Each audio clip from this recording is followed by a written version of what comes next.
Welcome, everyone, to the fourth T20I between South Africa and India, all the way from the Rajkot Stadium. I think it's Rajkot Stadium, um, Yeah. all the way from India. And this is a crunch game for India. India need to win to stay alive. South Africa need to win to take the series. There are a couple of changes in the South African team and the Indian team, I think. I'm Anis Mohammed. Sorry for the delay in introduction. And joining me today is Liam and the always great Ozmeister Otto himself. Hi, guys. So let's Liam. Yeah, Marco Liam, would Jansen you? starting the innings. Yeah. We are going to have Marco Jansen, who's back into the team, along with Quinton de Kock on screen now, who is also one of the returnees.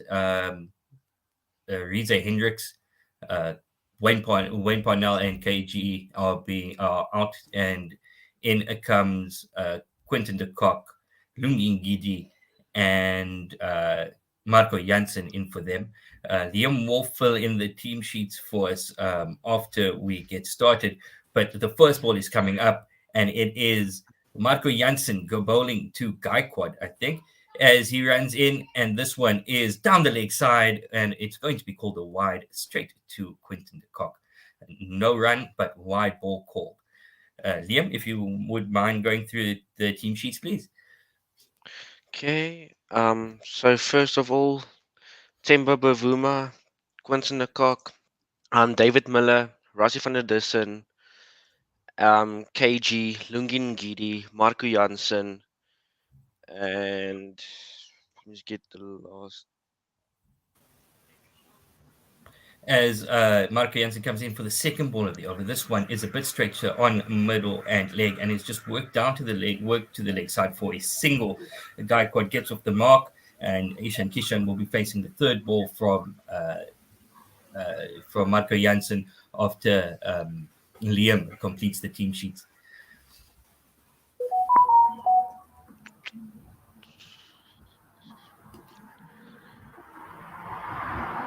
As we see Mark Jansen top of his mark, running in now past the umpire, So and this one so is outside off and left alone, straight to the keeper, de Kock. so for South Africa, it's Quinton de Kock, Temba Bavuma, Dwayne Pretorius, Rassie van der Dussen, Heinrich Klaassen, David Miller, Keshav Maharaj, Adrich Nortje, Tabray Shamsi, Marco Jansen, and Lungin Ngidi. For India, it's Ruturaj Gaikwad, Ishan Kishan, Iyer, Rishabh Pant, Hardik Pandya, Dinesh Karthik, Aksar Patel, Ashal Patel, Bhumneshwar Kumar, Amesh Khan, and Chanal is in the As team for today. Marco Jansen comes in, fires this one in a bit too straight, and he's flicked away by Ishan Kishan through mid wicket for four, all along the ground. Beautiful timing there.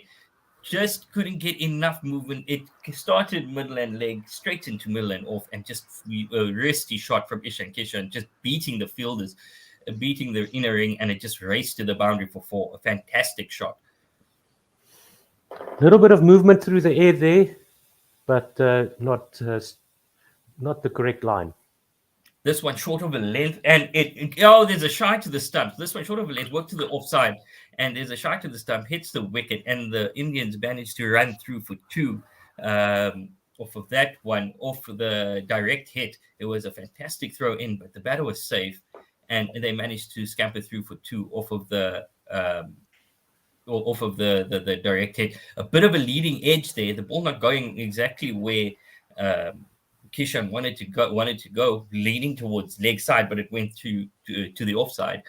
As Marco Jansen comes in for the fifth ball of the over. This one is short of a length, outside off stump and left alone. And as Otto was saying, there is a bit of movement, but not as prodigious as we've seen we've seen the Indian bowlers extract from the conditions in the past couple of games. But that's the home field advantage, knowing exactly how to bowl on your home tracks. This one, yeah, Kishan actually coming down the track at Marco Came Jansen. down his wicket. Yeah. Mm-hmm. Jansen comes in, final ball of the over. This one outside off again, a wild swish outside off stump, given width. Kishan doesn't know whether to leave or swipe at it, so he does something in between, hangs his bat out, and it just goes through to the keeper for no run. The score at the end of the first over is 8 for no loss. Marco Jansen will be hoping to get pull things back with his second over, but there was a bit, as Otto was saying, there's a bit of movement in the air for this that Marco Jansen is generating. So let me check the stats here for the Saurashtra Cricket Association Stadium in Rajkot, India. See if we can get the highest scores and such. I'll be back. I just want to get a charger for something quickly.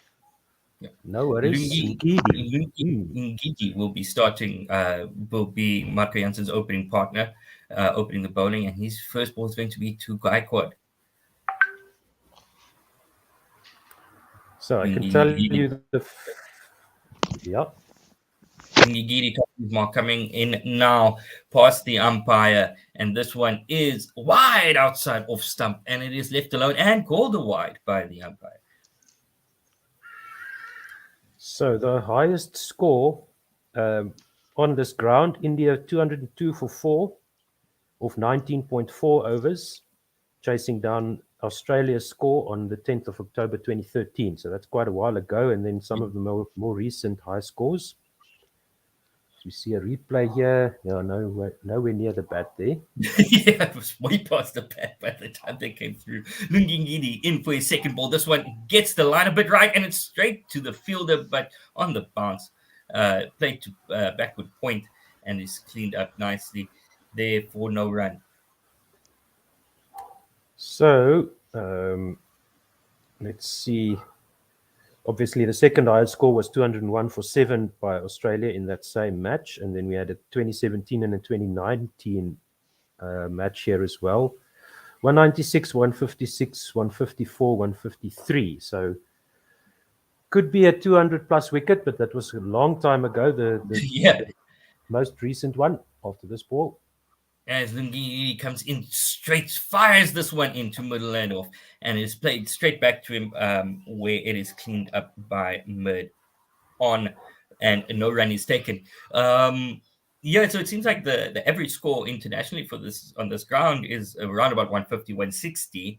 150, 160 is traceable for this batting lineup if they can get going. But as we saw in the previous one, quick wickets at regular intervals can put a real damper on a run chase. But this batting lineup has an extra batter in Marco Jansen who can hit the ball a long way as Lungingidi comes in for the next ball, and this one is worked to the covers for no run. Doesn't beat the inner ring, outside off, and pushed to the covers for no run, and the score remains for no loss. It looks like the of these highest totals that I see here, the last one was in 2019. It looks like these three matches, this is the fourth T20 International at the stadium, if I'm not mistaken. If I'm reading this wrong, please correct me. On Twitter at Gorilla SA, as we wait for the next delivery. Ngidi past the umpire. This one, slower ball, trying something new, and it is pushed to a wideish mid off for no run. I saw an interesting stat before the start of play. South Africa and India have played each other 18 times in T20Is, and South Africa have won 8, India have won 10. However, South Africa have a fantastic win-loss record against India in India. I think India have only won 2, and South Africa have won 5. Something like I need to go check that out. As this is outside off, and it is swatted beautifully by Gaikwad, with given square cut, beats backward point, and this one runs down to the boundary for 4. 13 for no loss after 1.5 overs.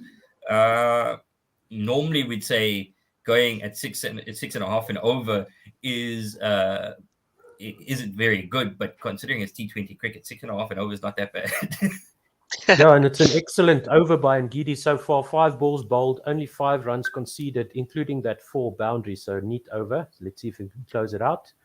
As this one, Ngidi gets the outside edge straight to the keeper. Quinton de Kock Yes. gets his man.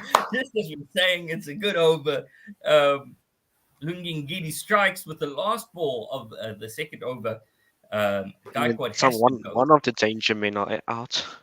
Thank you. And as Liam comes back, he gets a wicket. Well done. Thank you very much. It was a short of a length. He tried to work it down to third man, that open face paddle, and it just manages to find the edge. And he is caught behind by Quinton de Kock. Ngidi, his comeback wicket is pumped. Rutaraj Gaikwad caught the Cock, bowled Ngidi for 5 off 7. He hit a single 4 off Lungi Ngidi off the ball before he lost his wicket at a strike rate of 71.42. Good start here for Lungi Ngidi and South Africa. Wow. Again, a great start. 13 for 1 after 2, 6.5 runs and over. It is a great start by South Africa. 18 overs to go. Can they keep it? This tight? It would be amazing if they do. Yes, especially after they chose to bowl. And Werner posts here on YouTube. Thank you very much for listening, everybody. Werner says, apparently based on domestic stats of late, this ground generally sees 180 plus at a minimum. Thank you for that, Werner. And Ria Weideman is once again listening on YouTube, and she's rejoicing at Ngidi's wicket of Gaikwad. She says, woohoo! We get all these a bit of Ishan facing Marco Jansen. And this one is short of a length. He's got underneath it and he's launched it into the stand. 6 runs for Ishan Kishan. 6 runs for Team India, who move on to 19 for 1. And that is a fantastic start to the over from for India. 141 k's an hour, just showing that maybe, as with a lot during this entire season, maybe bowling too quick and the pace is not the way to go. Just bowl within yourselves and get your lines and lengths right, and you'll be in business. Marco Jansen bangs this one in, and Ishan Kishan gets underneath it and just swats it away. As this one is a short of a length again. This one, Kishan leans forward and pushes it to the covers for no run. A fantastic shot. So the last T20 International, Bangladesh, on the 7th of November 2019, scored 153 for 6, and that was chased down in 15.4 overs by India for the loss of 2 wickets. Jesus Christ. Going at 10 and over. Nice. Virat Kohli scoring that one. I can pull up the scorecard for us there, but Jeepers. As Marco Jansen comes in now, past the umpire, this one, tucks him up, nearly cuts him in half. Ishan Kishan takes that one in the abdomen, and he's rubbing it. He shouldn't be rubbing it. He's just going to feed fuel to Marco Jansen. Just clear. No pain, no weakness. This is just the start. This is not the ending yet. As we see Suresh Iyer's stats, 40 matches, 899 runs, a strike rate of 139. But taking a hit, and that was quick too, 142 as Jansen comes in again. This one outside off, and it is cut into the offside, and they take a cheeky single, and they get there safely, and that is the score moves on to 24-1 after 2.4 overs. So in that match, Rohit Sharma was captain. Virat Kohli did not play. Rohit Sharma scoring 85 or 43 before getting caught, and Shikhar Dhawan 31 of 27, and then KL Rahul and Shreyas Iyer seeing them home 8 of 11 and 24 of 13 respectively. And Shreyas, the aforementioned Shreyas Iyer on strike now, and this one is tickled down the legs off the hip, backed him up. Unlucky for the top to miss that one off the thigh pad, and it dribbles down to fine leg for 4. So you rather be So He puts a pad. you definitely want a score of close to 200 on this wicket. Yeah, Close. Yeah. Yeah. That because almost it looked like seems it went or came off his glove. gloves. Yeah, Yeah. tapped the hip off the gloves, and it just very fine, beating the keeper and just running for four. 150 is chaseable.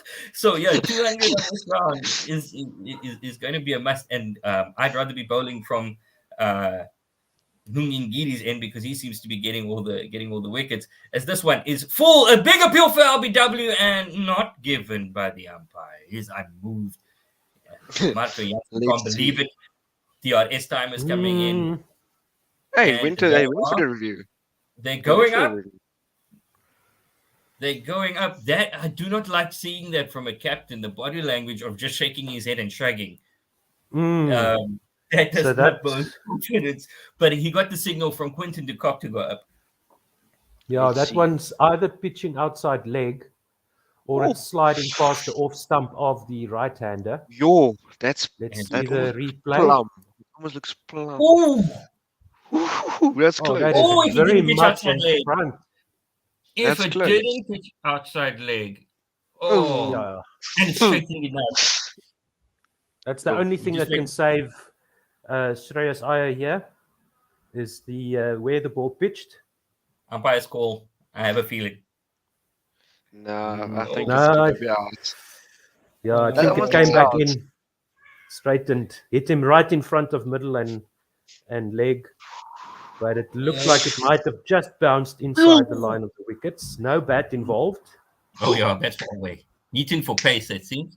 Mm-hmm. Ball's done. Pitched in Oh, line. yes. Hit in line. Hitting wickets. 3 reds. Marco Jansen gets his man.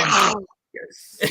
24 for 2 after 3 overs. South Africa are going to be overjoyed with this result. Even though they are going at 8 and over is still chaseable. That's 160. So that's a wicket for Marco Jansen. And South Africa have India on the ropes, 24 for 2. Ria Suresh Weideman says, hello, Iyer. guys. Thanks for commentary. Thanks for listening, Ria, and everybody else out there. You can comment on our Thank YouTube you. and Facebook channels, and you can also tweet us at Gorilla SA. So let me give you Shreyas Iyer's figures. He is out for naught off the first ball he faces. So that's a golden duck, I think. No. Yeah. Did he? No, He it got isn't. 4 off his gloves. He got 4 off his gloves. Oh, wait. My scorecard hasn't updated. Excuse me. Let me refresh that. Thank you. I just wanted to say, yo, I was about to say. Yes, so he's LBW bowled Jansen for 4 off 2. Yeah. Yes, indeed. Okay, so his strike rate is 200, and it's LBW Marco Jansen, just the 1-4. Thank you, guys. So Marco Jansen, quite expensive, 19 runs off his 2 overs, but he's 9 got runs the an wicket over. of Shreyas Iyer, 9.5. Yeah. The young man To the showing that wicket he comes the captain, Rishabh Pant. Oh, this is going to be great. Is Pant going to come good again? Is he going to come good? Captain Courageous. We talked up so, but as Jepo was saying during the second T20, when the two of us were on commentary, is that Pant has a great IPL story to tell as Lungingidi comes in, and this one is bunted straight down to mid on for no run. He's got a legacy in IPL where Themba Bavuma does not, and the figures in T20 Internationals are pretty much the same. Pretty much the same. So, but people rave about Punt, and people have a bit skeptical about Themba Bavuma's skill, as but he won't be on strike, as I think Suresh Iyer is on, not Suresh Iyer. Ishan Kishan is on strike. This one is worked to backward point, and there is a bit of a misfield, and there is no run. Oh, that's Kishan facing. Ishan Kishan facing. Yeah, Kishan, yeah. Rishabh Pant is yet to face a ball. He's at the non-striker's end. After there was a beauty of a ball. I was trapped on LBW off the last delivery of the third over. So Marco Jansen at least getting a wicket, even though he's a bit expensive. So that's good for him. That'll definitely calm his nerves and ours as well. And another person here on team Jansen is Riaz. She says, ha, ha, ha. Come on, Jansen. Love this. So, Liam, you've got a friend in the Marco Jansen fan club there. It's a big fan club. We're throwing every day. As Lungi Ngidi comes in now, past the umpire. This one is short of a length and pulled to the deep mid wicket, where it is cleaned up by the sweeper on the boundary, and they come through for 2. Marco Jansen, 6'8", size 18 shoe. He covers the ground. He works on 18 American, I guess. What's that in South Africa? He's got big feet, 13, 14, jeepers. He casts a shadow on the ground. Yeah. So Kishan is on 15 of 12 and Punt still yet to face the ball. And Ngidi is right arm around the wicket now to Ishan Kishan. Comes down the ground again. And this one is swatted back to Lungi Ngidi. He gets his leg, he sticks his leg out and hits him in the leg. He's now not going to rub it. He's going to take a moment. He's taking the knee. He's taking a moment. I think it hit him in the hamstring. He's in a bit of pain, but no. He's going to tell the batsman to walk away. It must look like they hit him on the toe, actually. Let's see. Oh, yeah, on the toe. He sticks his foot out and it hits him on the inside of his left foot as he tries to stop that ball going to mid-on. Straight past him as he goes through for his follow through, so that hit him on the side of his foot. It probably caught the ankle bone there on the inside, and he's off. That is not good at all for the Proteas. That is not good at all for the Proteas. So Rabada taking the he's not. He's there. Oh no, he's walking back to his mark along with the physio. Okay, excuse me. So the physio was walking next to him, so as he went back to his mark. So apologies for that. Lungi Ngidi is not off the field, so he's back to his mark and he's ready to bowl again. Let's hope it's that's the end of that, and he's not seriously injured. You're gonna get a wicket now. 26 for 2. 26 for 2. It's going to come go in the fourth. Comes in past the umpire. Now this one slower one outside off and worked into the covers for no run, where it's cleaned up by David Miller at extra cover. 128.7 k's out, but Ishan Kishan the most runs in this series so far, 179 runs. Just shows where the Indians runs are coming from, and they're showing a highlights package of him just going to town on the South African bowlers, especially Debre Shamsi, as this one is a bit straighter from Lungi Ngidi, and it is worked down to long on for a single, 27.42 after 4 overs, as Lungi Ngidi trots back to his fielding position on the boundary so that he can get some rest, or maybe a bit of magic spray on his foot. Yeah, he looks okay jogging there. So hopefully, even if that's 2 wickets the end of that. Now, they're still batting again about 6.5 runs and over, even with those 2 wickets that they lost. But that's actually so good, 6.5 and over. And if you look at it, Marco Jansen went for 19.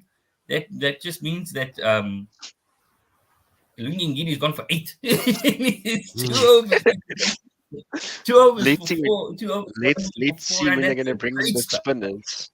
Let's see when they're going to bring in the spinners today. The spinners have been struggling this tour. Yeah, but this is what we saw in the last game as well. Those last 2 overs of the power plays, where the batters really took us apart in that previous match. And Ishan Kishan was one of them, along with Gaikwad, really put the pressure on the South African bowlers, and they never really recovered. So let's see what they do here. Marco Jansen, I think we put him under pressure, but now in the air and off of the track. This one looked like it was going to hit leg stump straight and considerably off the track, and it has to play it. Ishan Kishan has to play it middle. No ball. Oh no. Oh, called the no ball on the replay. Oh, free hit. coming in for just as we're singing his praise. Mm. As Ooh, we the see 28 for Tim 2. directing traffic. Oh wait, It was like it's margin. no ball. It's like a centimeter over. Yeah, it's close. Very There's no close. excuse. The Fine. line doesn't move, gentlemen.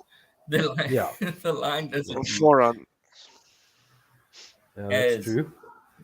the free hit comes and it is swatted away to the leg side boundary, and it beats the fielder at deep backward square and runs away for 4. The score moves on to 32 for 2 after 4.1. The free hit bears dividends for India. Marty Jansen just straying in his line, but nothing he could really do. It was a free hit. They were going to go at it no matter what he bowled. This one was straying down leg side. Run He rate just now helped. up to 8.3 and Marco Jansen's economy up to 12. So let's see if he can pull this back in his third over. He's been given a third here. Do you think they'll bowl him out or keep one back for Yeah, I the think later in the game? no, but then who Maybe finishes keep up? one back. Mm. Maybe As Rabada. Jansen comes in and works it off of his legs again. This one runs away for 4 again. Oh, beaten fine leg, and it just runs away for 4. Straying down leg side, trying to get the ball to do too much, it seems. And Captain Temba Bavuma might want to have a word with his quick bowler right now, just to They're calm only his nerves. They're only Yeah. targeting Janssen at the moment. That's all. Lunkin Giri's just chilling there. Mm. Yeah, but I think Jansen's getting stuff to target. To be fair. he's missing his lines and lengths a bit. Yeah. So he's I not think maybe just a consistent bit enough. bit fuller. I think it will. As this next ball is just that, a bit fuller, and it is flicked to mid on for no run. That is a much better line, but he's still straying leg side-ish. He's playing with fire if he gets it wrong. But that was the perfect line and length for this track, it seems. A bit fuller. Look, Yep. it paid off because he is managing to move the ball into the right-handers. Now Yeah. bowling to the left-handers as we see this one.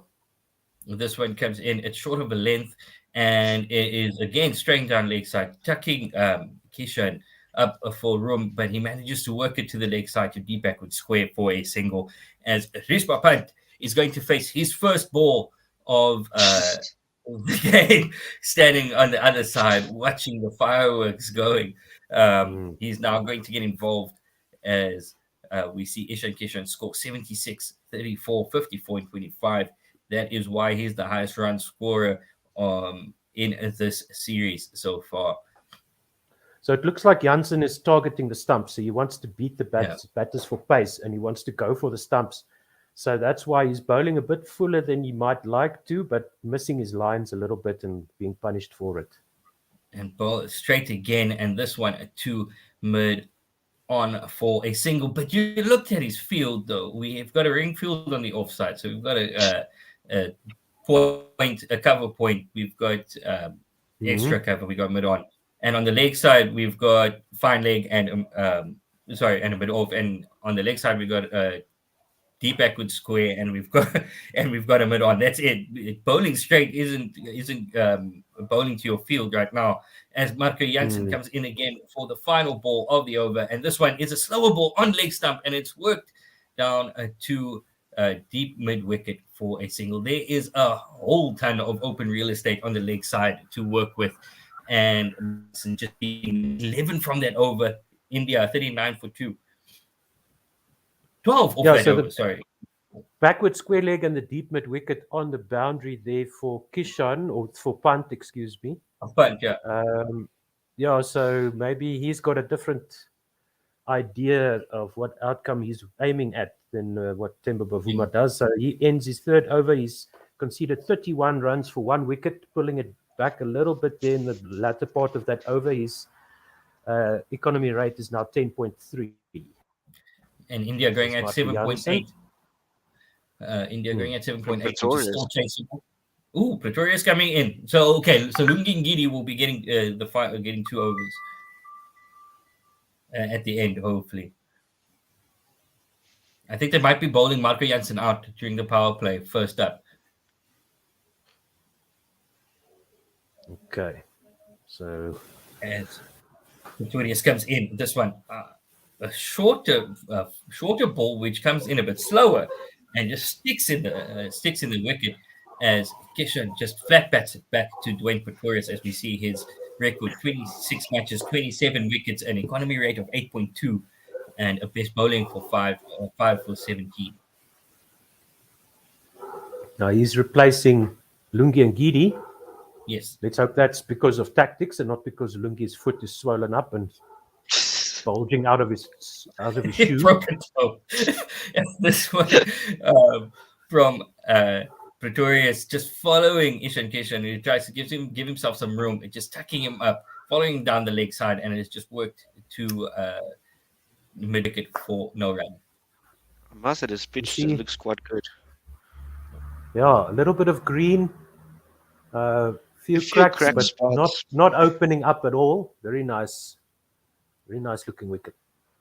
This one from Dwayne Pretorius as he comes past the umpire now, outside off, given some width, and it is cut by Ishan Kishan, but straight to the fielder at backward point for no run.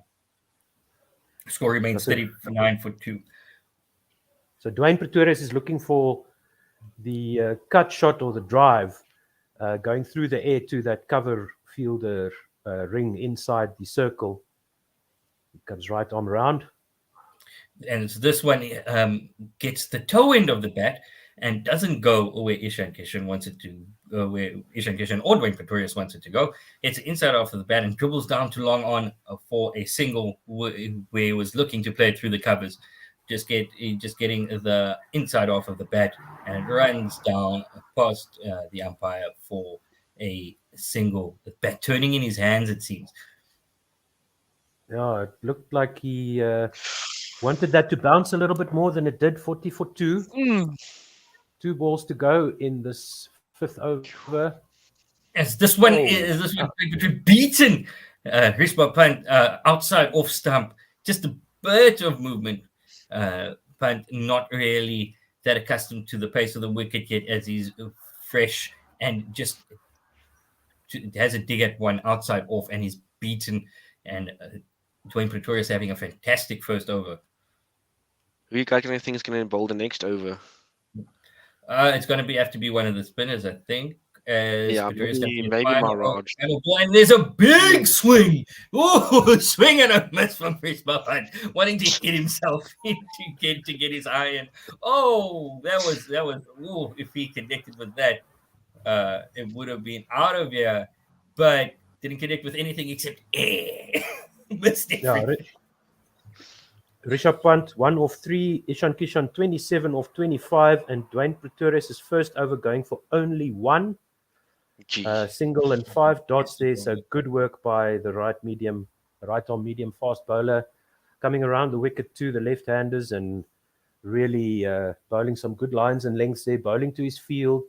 When the Indians managed to connect bat to ball, they found Bavuma's field. So that's good signs for Dwayne Pretorius. Long may that continue. I say, we forgot about Andrew Nokia. How can we forget? Oh no! Oh, this is good.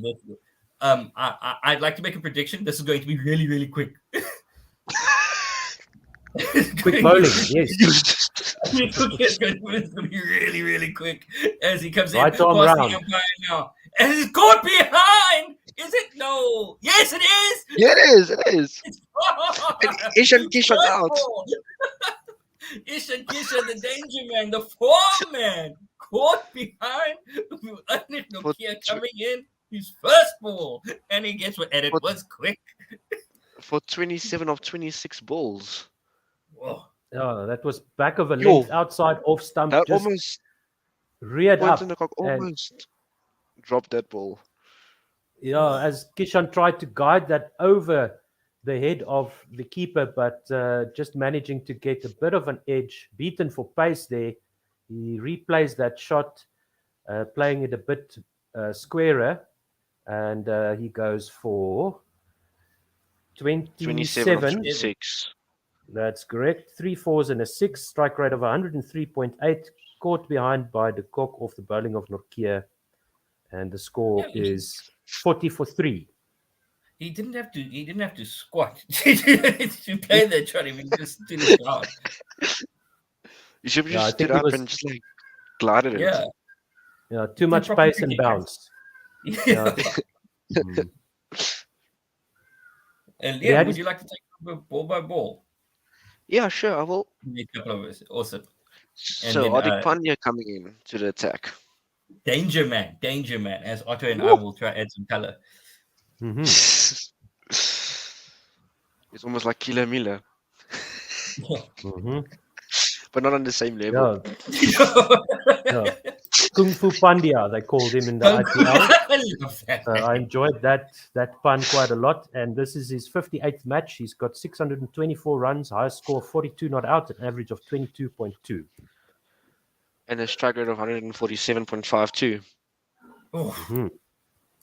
Cool. So Nokia into Pandya for his first delivery, and he just swings and he misses, and it goes through to the keeper for no run. again, hitting fresh air. The batsmen are shaking.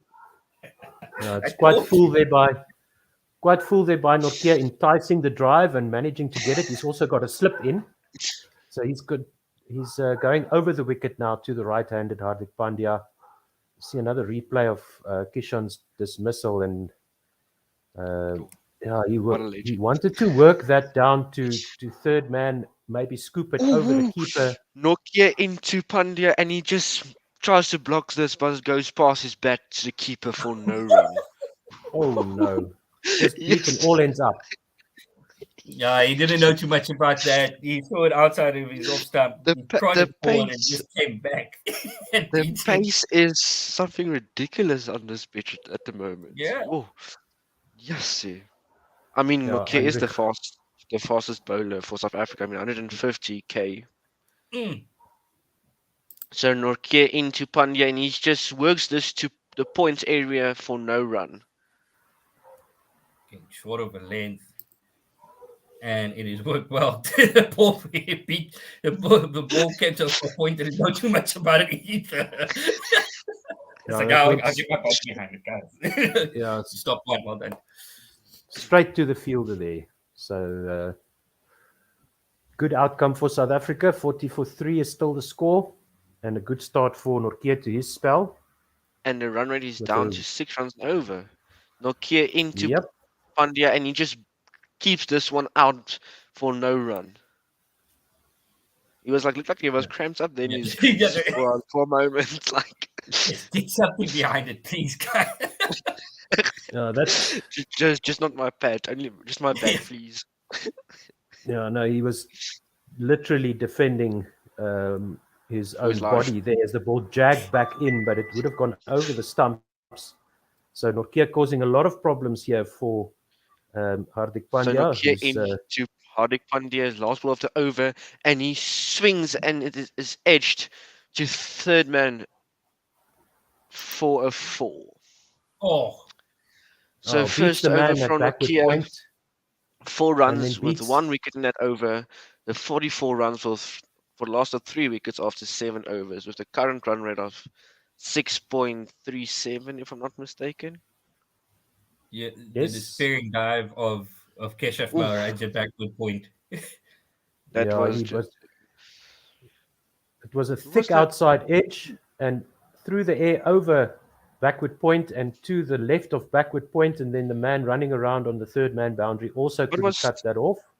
it was still not a bad over. I mean, only conceded 5 No, Yeah, runs it's fantastic over, and he or got the 4 wicket. runs.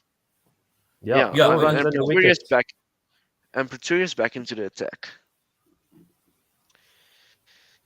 No, he's definitely got to have a few more overs here, Dwayne Pretorius, but they'll probably want to keep him back for the last overs. But now he's bowling so economically as Dwayne Pretorius in his first So over. Let's Pretorius see. into Hardik to Richard Pant, and he just works this to the leg side to square leg for a quick single. And He he had comes taken around the wicket, and it's a bit short of a length on just outside leg stump and an easy tuck away for punt. He's now Again, on 2 though, or 4. Pandya now on strike 4 or 5. just needs to If that he one needs to just keep went up a that bit lower, off his field. Yeah. if that one just went a bit lower, it would have been in Maharaj's hands. Oh, it would have been it would have been a fantastic TV catch if Maharaj got there. Oh, and look at the TV seems to have given. No, it was the Bray Shamsi on the third man And boundary, dove Pretorius all over. into to Pandya, and he just like kind of misses this, but it is kept out for a dot Oof, ball. No run takes of that ball. takes it on the birdie, tucks him up for room, trying to work it to the leg side is Hardik Pandya and misses everything, but takes it on the body. But unlike Marco Janssen or anything from Anrich Nokia, Dwayne Pretorius not bowling quick enough to be worthy of a rub from the batter. So Pretorius into Pandya, and he just nicks this to kind of a third man region for a quick single. It was quite of a shorter ball there from Pretorius, but not much harm done. Yeah, it was short of a length and it jagged in a bit off the pitch. It was great, a lot of sea movement that Dwayne Pretorius got there and finding a genuine edge from Hardik Pandya as it runs to short third man for a single. As we look at the lowest win percentage for India at 20, home, 28.5. 5%. Pretorius And they were, into punt, and this one is worked to the point region for a boundary. ooh, that's well A played. bit Nice. shorter delivery, but yeah. No, Tucked him nice up late for cut by Rishabh Pant. Yeah, he went onto his back foot and just cut that very fine down to third man for that 4. Good shot by Rishabh Pant, the Indian captain for today and for the series. As 46 for 3. as we look at those stats, India played South 51 Africa for 7 times in India and have only won twice. Pretorius into Rishabh Pant for the, and he goes for the shame shot, but at least there was a fielder in the deep for it, only going for a single. Not much foot movement there. Just looked like a Yeah. swipe outside off, and it just ran into the sweeper on the deep point boundary, coming around in the deep cover boundary to clean things up. The score is 52 for 3 after 8 overs. Actually, that's a fantastic start by South Africa if you think about it. The last 8 And balls were only Pretorius a 52 into Hardik Pandya, and this one is worked to the leg side to a mid-wicket area for only a single, and then ends up the 8th over 52 for 3 after 8 at a run rate of 6.5. That, So And they're still going I at a think 6.5 run rate. Yo. India's 50 coming up in the 8th over, 7.4 overs with the loss of 3 wickets. And the end of that over, it's 8 overs gone, as we've mentioned, 52 for 3. And I mean, Last in the 5 last- overs, 28 for 2. yeah, I mean, in the that's last 3 fantastic. overs, 13 runs, 1 wicket, and 2 fours at a run rate of 4.33. Yeah, Fantastic that's bowling. quite, I very think nicely these done. two are going to stick together and try to consolidate until the 14th, 15th over before launching again. They need to be there at the end if India want to get anything respectable because And after the them, I think speedster there's is one back. bowler left And the and into the speedster is back. Nokia. I just look here in again to torment these Nokia guys. into Hardik Pandya, and he just swings and he misses this and goes to Quinton Cockett for no run. Woohoo! That one kept low. That one kept a bit low. A bit low, Thought it would but bounce a bit. oof. Dry smile from Hardik Pandya. I didn't know you didn't know too much about that. Yeah, that kept way low. And even bounce again going to be the undoing later in this game. Will it be coming to play? Well taken by Quinton de Kock at the end. And Timber Bavuma Pretorius doesn't understand. into He should be on the never front mind. foot. There we go. Yeah, quite interesting field, yeah, actually.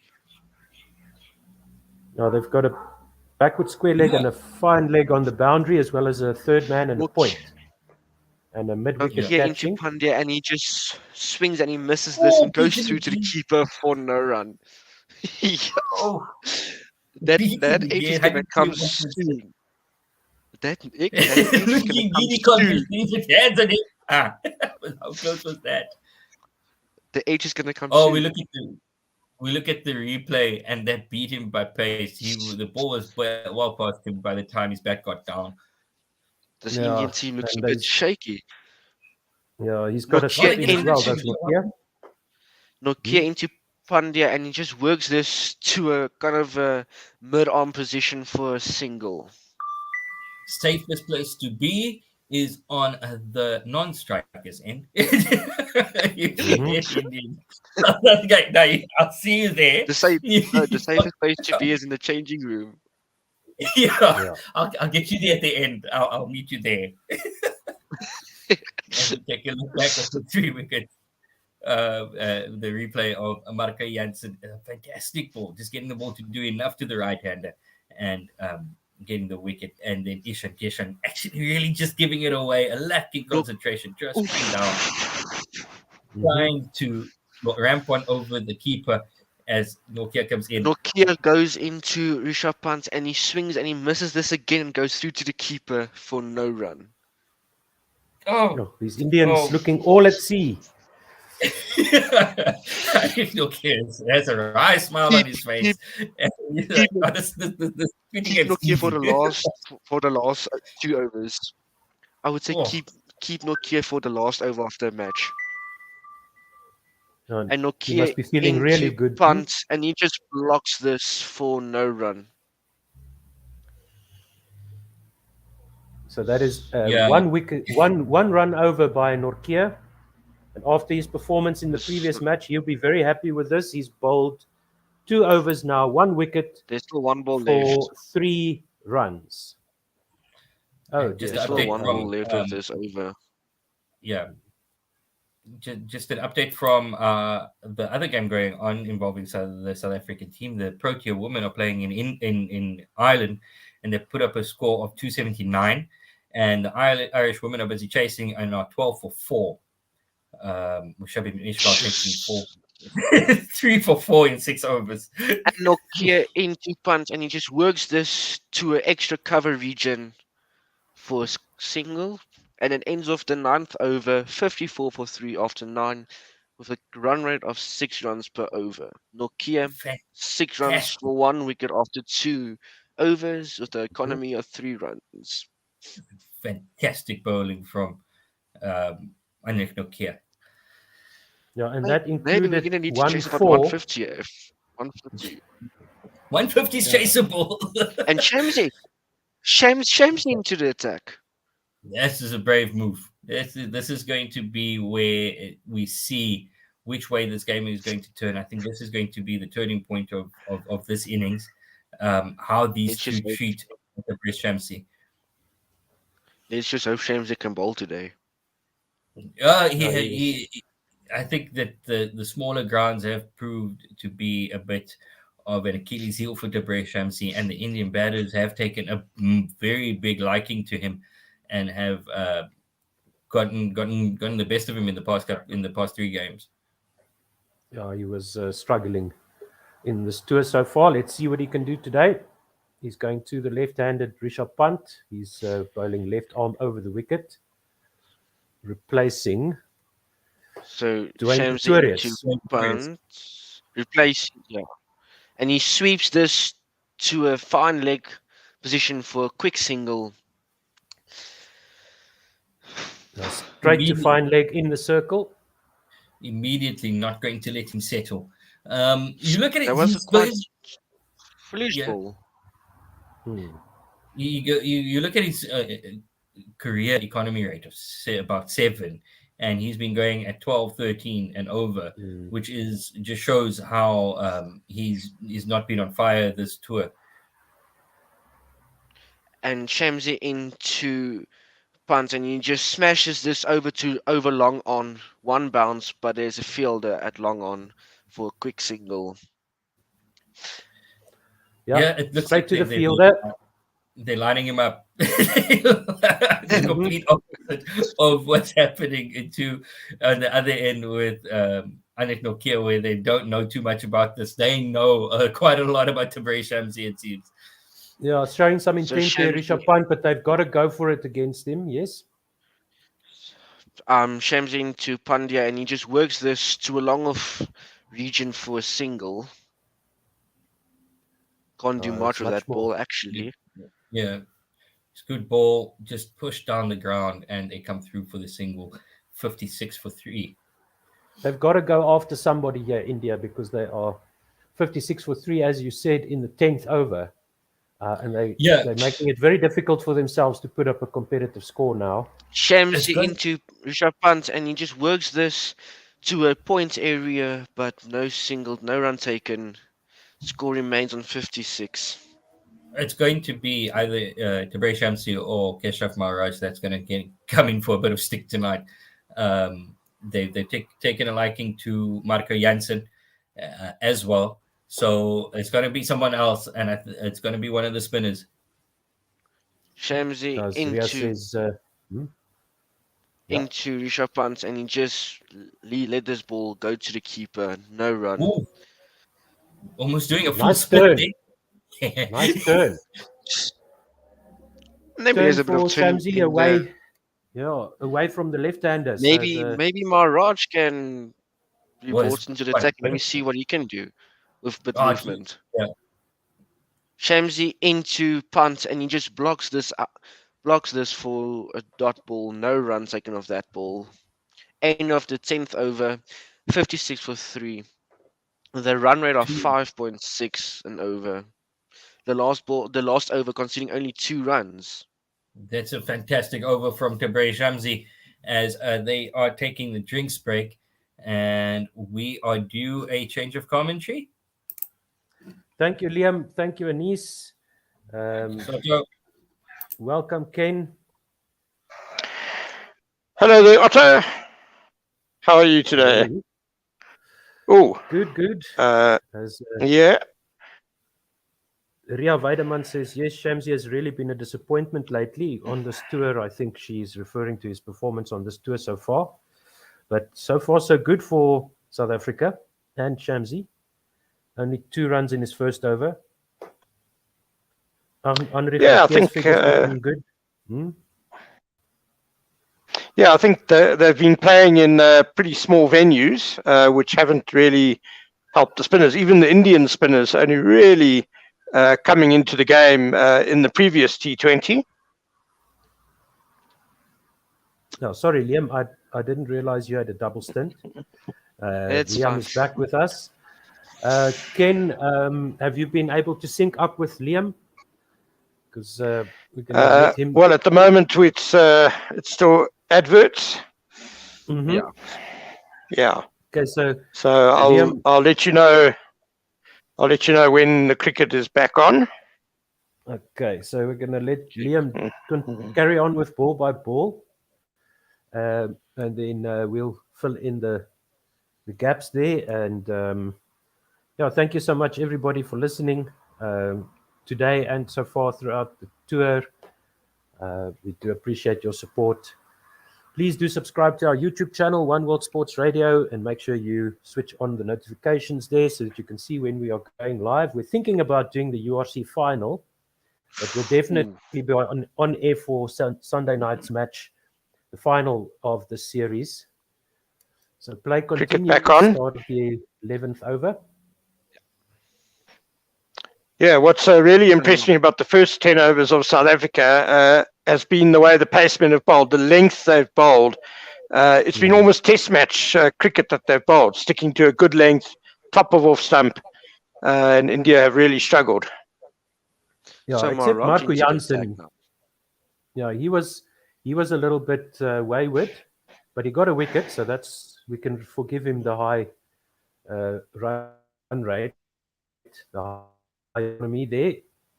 So Keshav Maharaj, 12 matches, 9 wickets, economy of 6.8.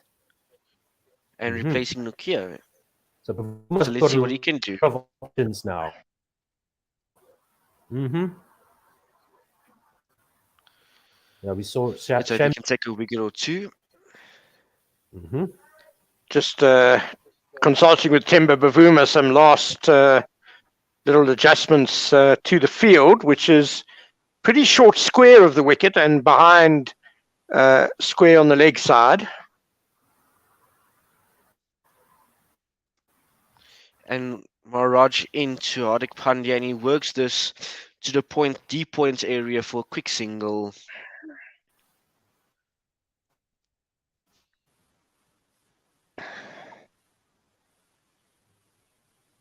Good cut Maharaj shot, having but to straight deal to with the fielder, a bit short and wide there. Maharaj going to have to deal with a left-hand, right-hand combination here with Pant and Hardik at the crease together.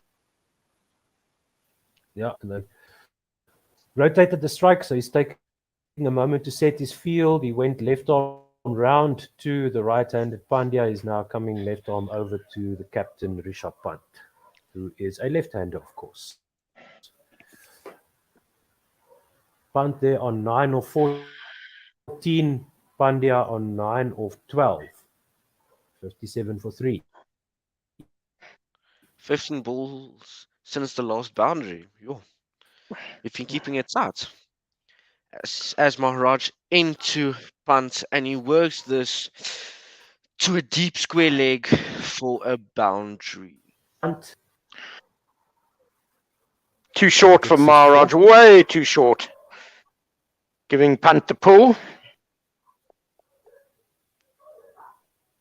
He's in again. Left arm over.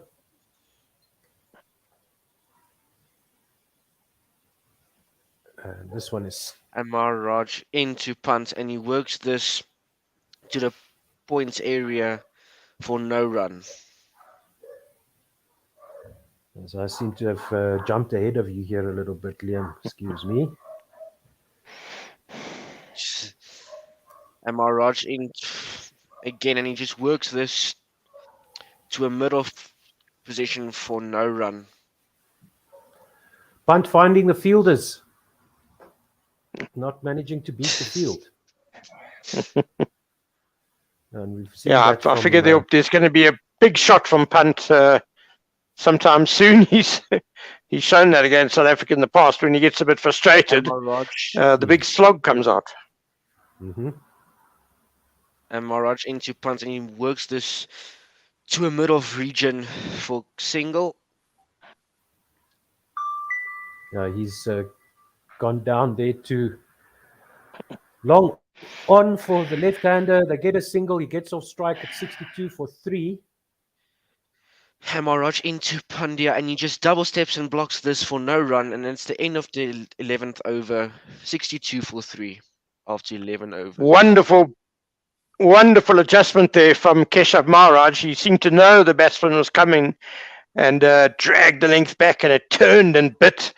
And Pandya actually did quite well to adjust there. No, that almost beat Pandya's bat, but he was quick to adjust there. So good work from batsman and bowler there. So the current run rate is just hovering below the sixes. In the last 5 overs, just under 5 runs an over without the loss and of a Shamsi wicket. back in the sack. Shamsi into punt, and he works this to the leg side for a single. Yeah, this one. India really need to get a. Yep. India really need to get a wriggle on if they are to have any hopes of passing 150, which I think would be bare minimum probably on this pitch. Yeah, that last delivery pitched on off stump, and Punt just worked it into the onside, took the single. And 63 for Shamsi 3. into Pandya, and he just works us off to a middle of region or long on region for a single. Yeah, that beat the man at extra cover running around. The man at long off had to run up to collect that. 64 for 3. Oh, this Indian side better open the taps quickly now. They need to. They've got the 7 wickets now. Into punt, and he reverse and he sweeps this to the points area for No, for a quick single, but great fielding. Backward point diving to his right Drop. there, cutting that And off. Maharaj Reverse fingers sweep. in his. Yeah, drop catch. It was a wonderful effort by Maharaj, leaping to his left. Got both hands to it, but the catch went down.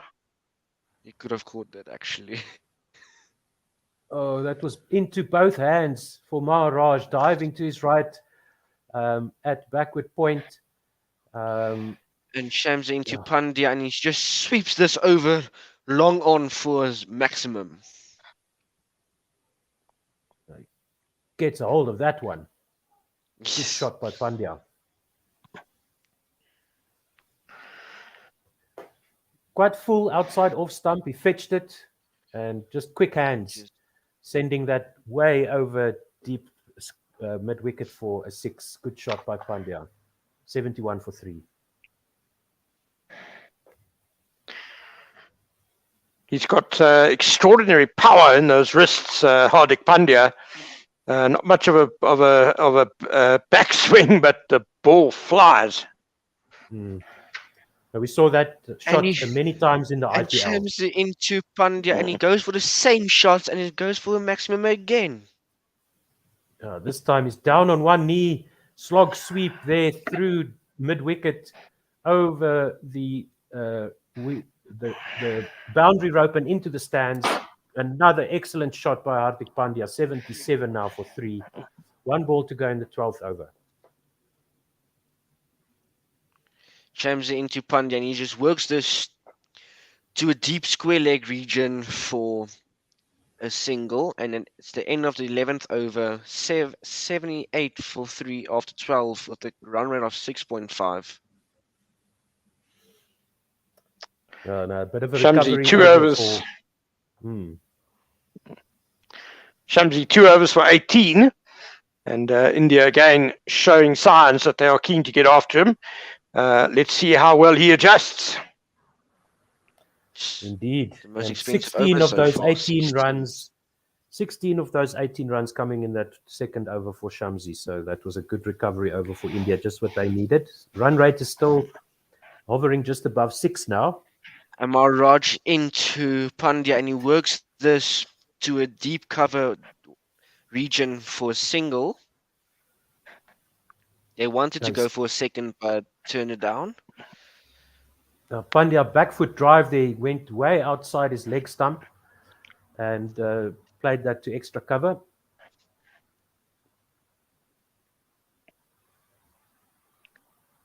We see replays of the 2 6s. And Maharaj into punt and just swings and he misses this and it's into the Cock's hands. No run. Lost his balance there as he tried the cut shot, and it just kept on going away from him. Punt is definitely showing some signs of frustration. Maharaj into and a lot slower punt, from works this to a deep square leg deep point region for a single. Finding the sweeper on the point boundary there. 80 for 3.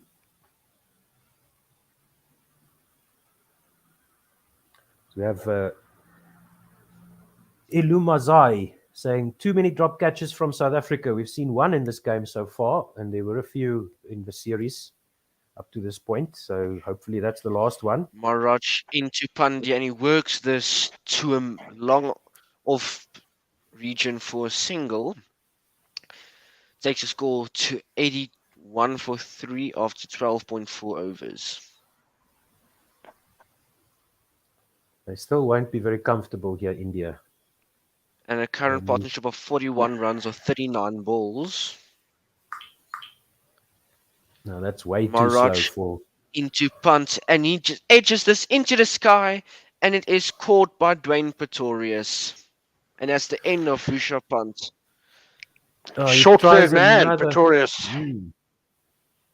He tries to fetch that ball way outside off stump with a flat bat, gets the top edge, easy gobble for Dwayne Pretorius, a short third man inside the circle, and punt goes. for 17 of Okay. 23, 2 fours and no sixes, strike rate of 73.9, and it's 81 for 4. Again, Maharaj going with that wide line to the left-handed punt, which is quite risky with third man up, but it worked a treat on that occasion. First wicket for spin in this match. Spin has now bowled 3.5 overs for South Africa, 1 wicket for 27 runs. And that brings Danish Kartik to the crease. So let's see if we can maybe get him out in the next ball.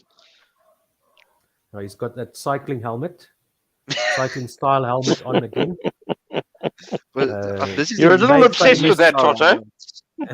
Made famous by Kumar Sangakkara, if I'm not mistaken. He was the first one that I remember wearing this style of helmet. And it But looks quite this cool. is the It new looks- era of the new helmets because of the incident of with Philip Hughes. It's the new one with the neck protection and the ear protection. Yeah, it's built into the helmet. It doesn't have that. It comes down quite low onto the shoulders of the batter, so they don't need those Hughes flaps attached to the back of the helmet wearing this style. I think it looks cool. It looks like he's Yeah, very aerodynamic. yeah. Should get lots of downforce with that design as well. And So- Maharaj into Danish Kartik, and there's an appeal for LBW, but the umpire doesn't want to know anything about it. And it's the end of the 12 over, 81, 13th over, 81 for 4, with a run rate of 6.23, with Danish Kartik on 0 for 1, and Hardik Pandya on 25 of 20.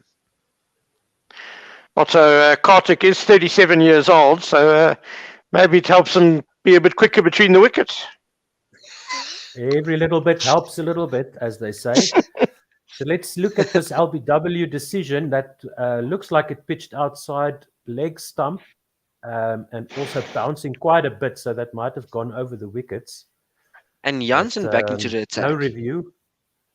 Yeah, he's just got the 1 over left, so I was very curious to see when they were going to bring him back, but with Pandya there, and maybe give Pandya a single so that he can have a go at Dinesh Kartik. But both these guys are extremely dangerous. South Africa would want both of them gone as soon as possible, because they can still get India close to 200 here, which is pretty much. And Janssen replacing Shamsi. So as Vander said to us, it's going to be 180 plus score is more or less par in the domestic series. This is only the 4th T20 International at this ground, so we have to look at that domestic record. Yeah. And Janssen into Pandya, and he just works this to a kind of backward point region, but for no run. Now it's a back foot defensive. I think it's a shot good there. move. I think it's a good move to bring Janssen back now for his last over, just to save him from the death. He is, of course, still pretty inexperienced in international white ball cricket. This is his. We'll just find out what game this is for him. Isn't this his first game? It's his debut, isn't it, in international T20? Yes, it is. Yeah.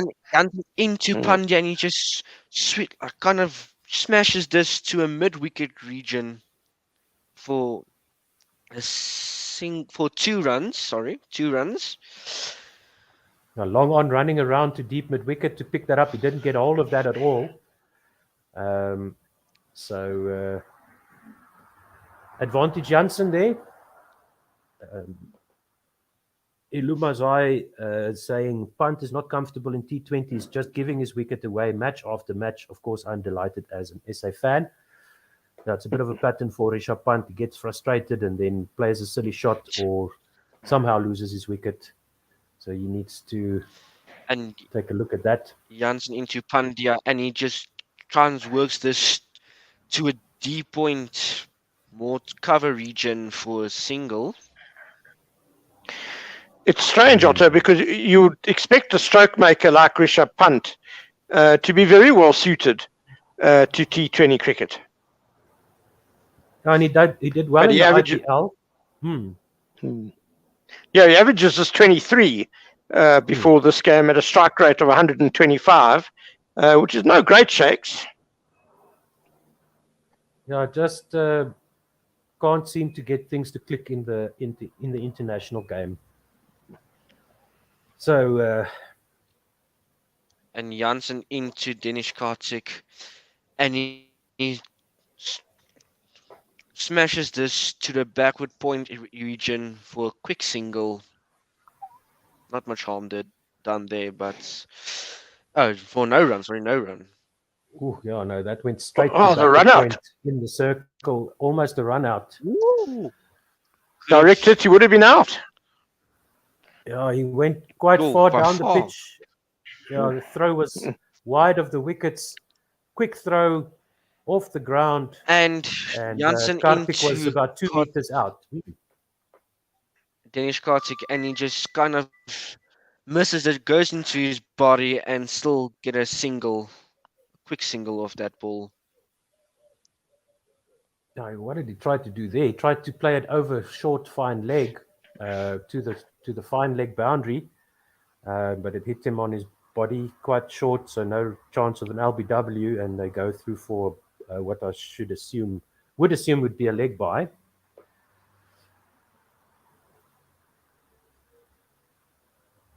Yeah, it was a leg bye indeed. That's a leg bye.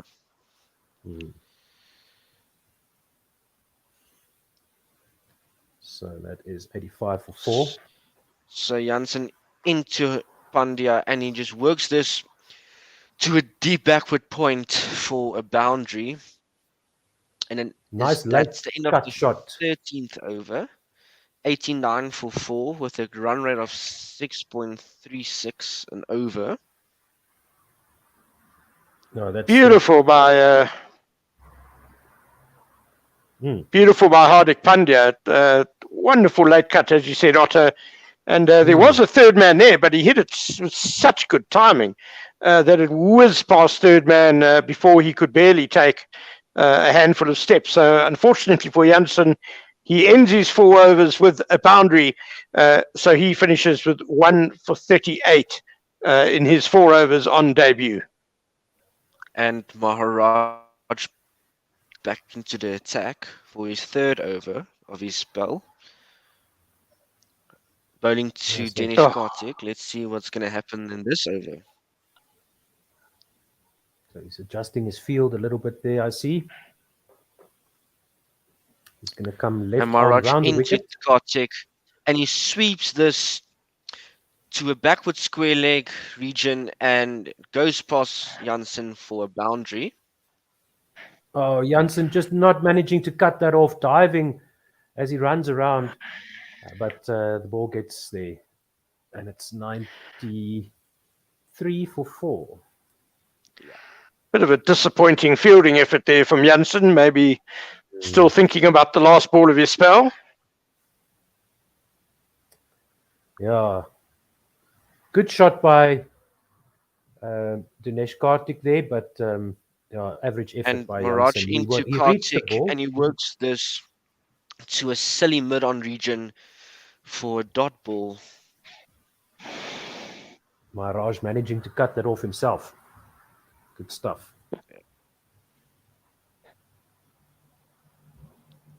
Maharaj into Kartik, and they appeal for LBW, but they don't seem that excited about it. So no run of that ball. Score. Might have just got some bat or glove on that, Kartik there, as he reached I think quite outside the far forward. line. Woo. Ah, yes. And Maharaj into Kartik, and he works this to a square leg region for a single.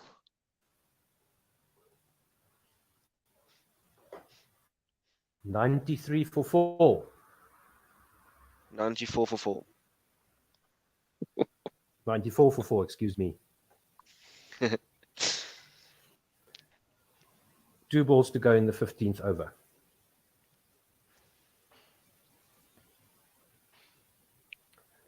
Hardik Pandya on 32 of 24. Dinesh Karthik on 5 of 7.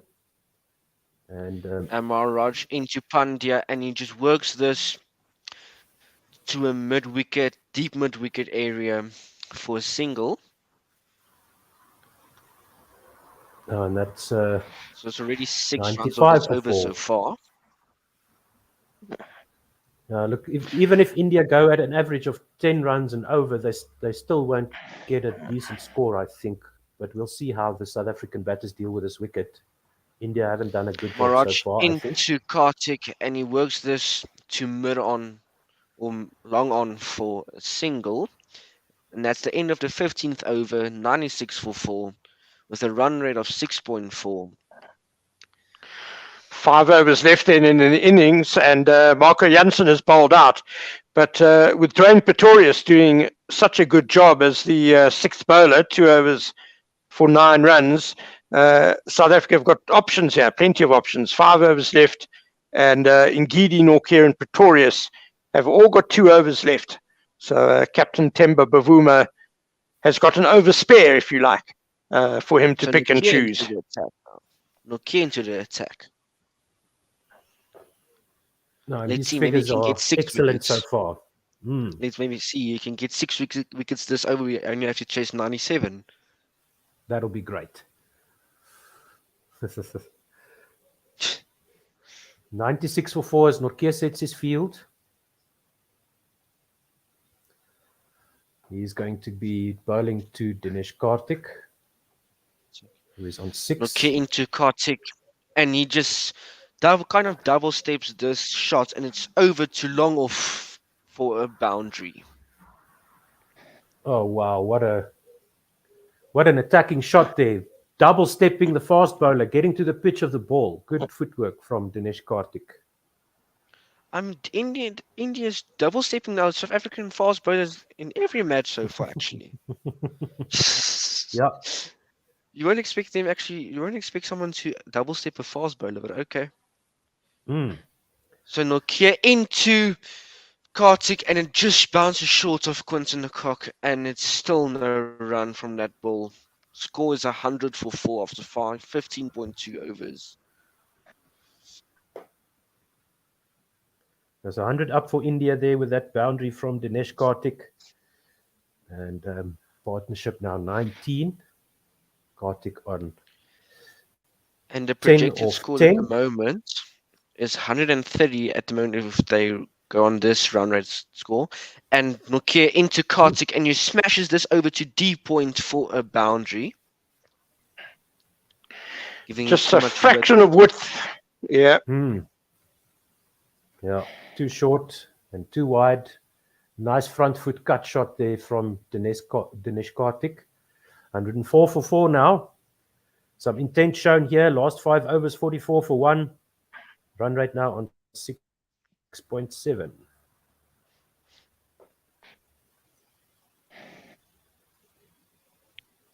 And one suspects India need to double the current run rate in these last 4 and a bit overs to give themselves a competitive score.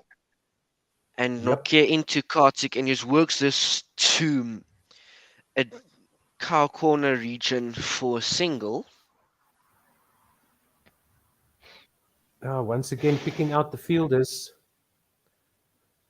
So Karthik. 105 for 4 after 15.4 overs. And if you see the last 16 balls, 24 runs, no wickets at a run rate of 9 runs and over. And Nortje into Pandya, and Pandya just works this to third man region for a single.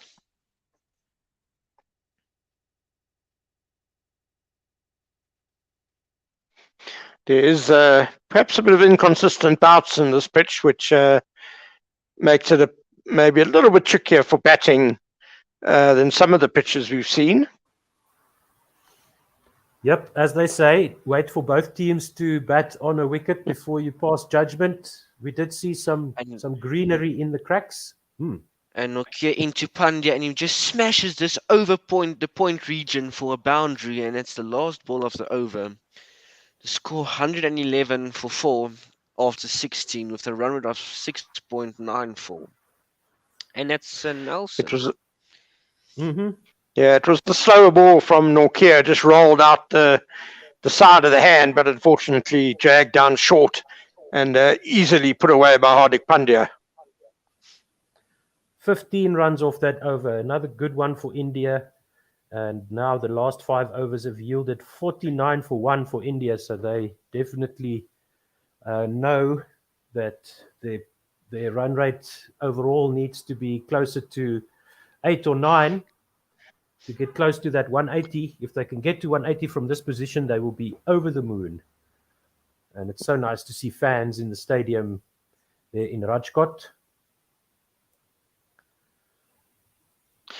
So, a surprise here. Keshav Maharaj is going to bowl the 17th over. It's his fourth. A bit of a gamble here by Temba Bavuma. Mm-hmm. Keshav has been quite economical so far. Not a bad call.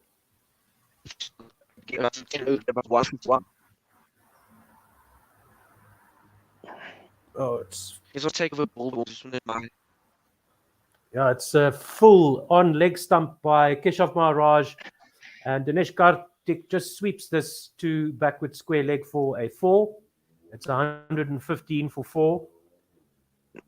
And yeah, he picked it up off his toes on the full. Beautiful shot by Karthik. Way too full. Turned it into a full toss that Karthik reaching forward and just helped it on its way.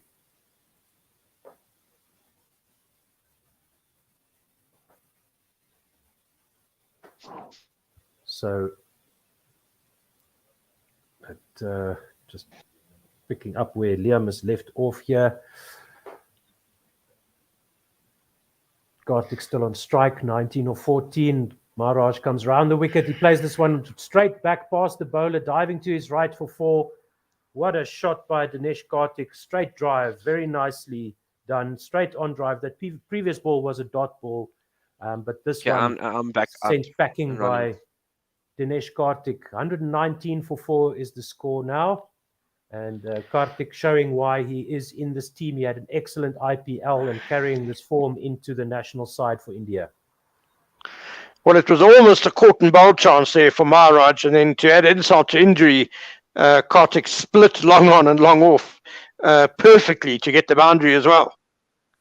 I just want to find out, also, are you on the 4th ball of the innings, of the over?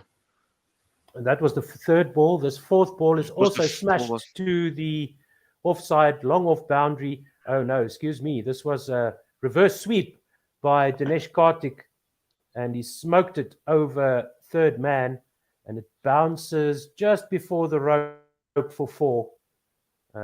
So that was the 4th delivery. Mm-hmm. I'll go for the next one, because for the 5th delivery, Karthik just worked this to backward square leg for a single. So Maharaj into Pandya, and he tries to swing this and completely misses this into his 5-pad, but no run of that ball. End of the 17th over, 124 for 4, with a run rate of 7.29. Yeah. 3 boundaries off the over there. 13 in total. Maharaj ends with 1 for 29 in 4 overs.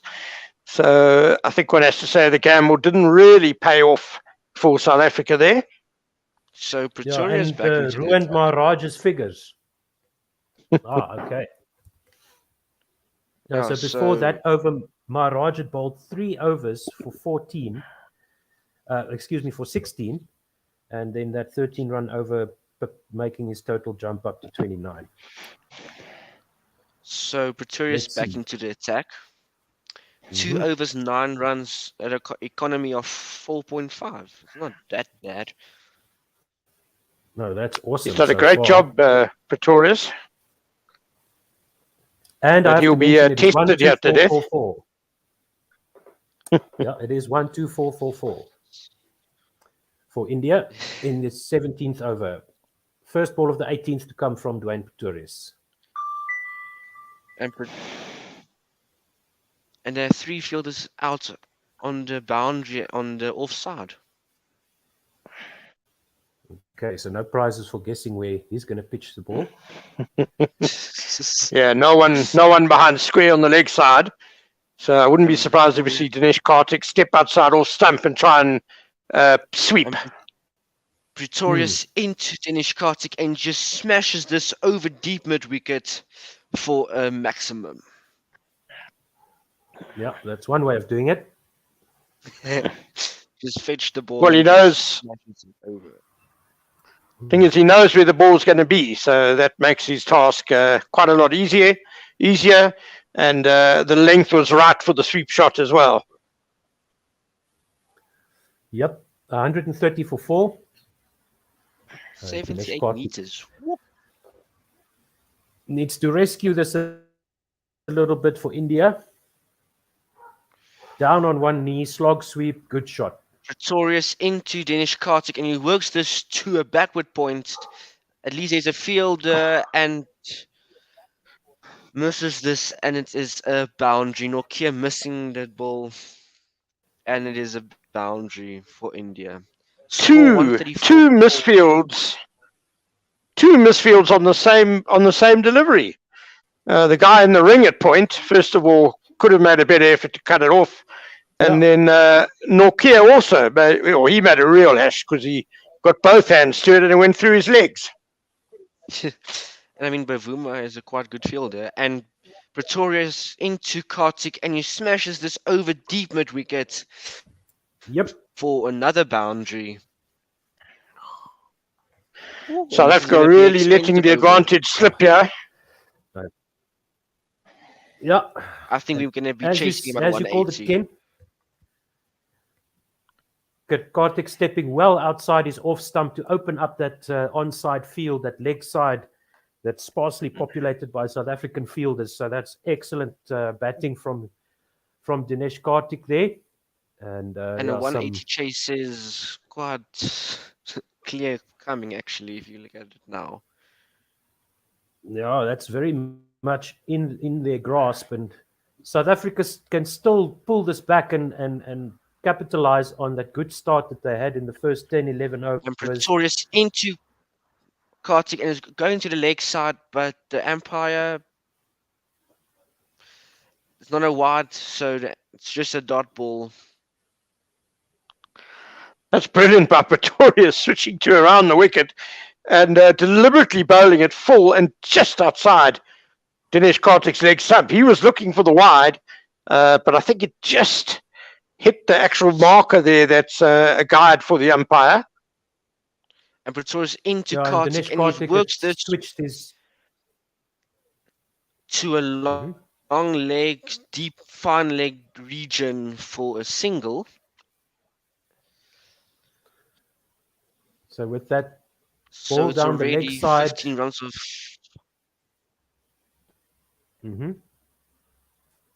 So it's already 15 runs of only 5 balls. So let's see if he can Dinesh Karthik limit the guys. changing his grip on his bat. He effectively made himself a left-hander, and the ball down the leg side for the right-hander Pretorius could not be called into wide. Pandya, and he just nicks this to the ground and takes a quick single. And that's the end of the 18th over for 140 runs for 4 wickets. The run rate of 7.78, and the last over conceding 16 runs.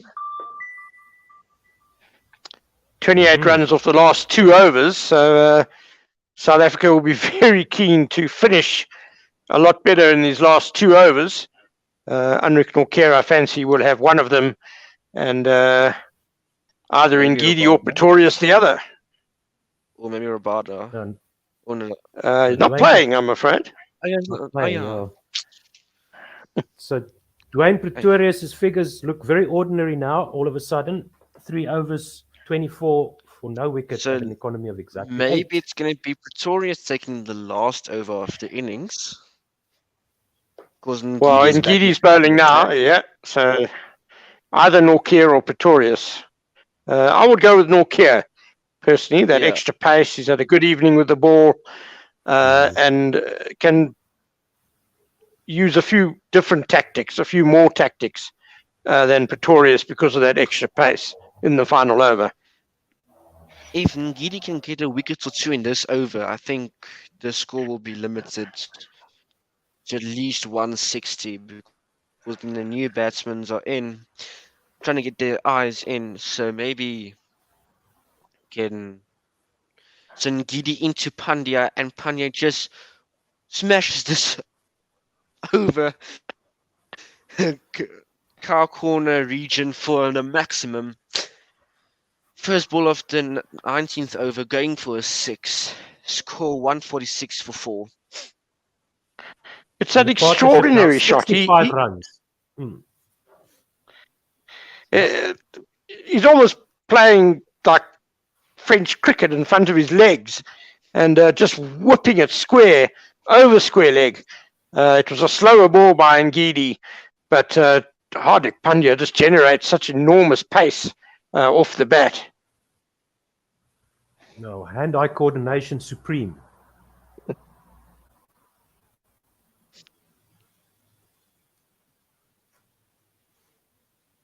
Liam Ngidi into Pandya Also, there. can you just take ball by ball again? My DCV just cut out And again.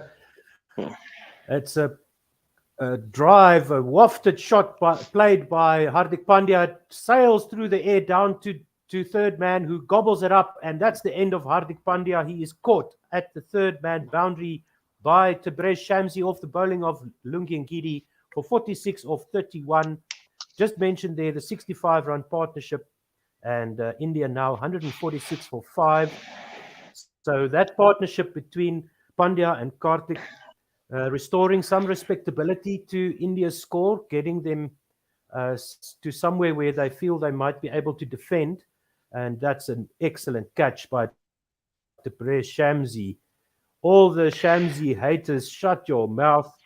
They have been silenced here by Shamsi taking a very good catch of his finger, managing to collect that in, and that's couldn't have come at a better time for his team and for himself. I mean, that gives you a lot of confidence to take a catch like that. The umpires are just reviewing it because there did seem to be a little bit of a bobble as he dived, running around the third man boundary and diving full length. But I think he's just managed to hold on to it in the fingertips there and prevent it from then touching the ground when he rolled over. An outstanding catch by Tabrez Shamsi. No, he just got enough metacarpals of his fingers around that ball to stop it from bobbling out onto the grass. And now, so that brings Akshar Patel into the crease. Okay, so Akshar Patel is there, and let's get his figures for you. I'll do ball by ball again. My DCV is up and running again. Excellent. 146 for 5.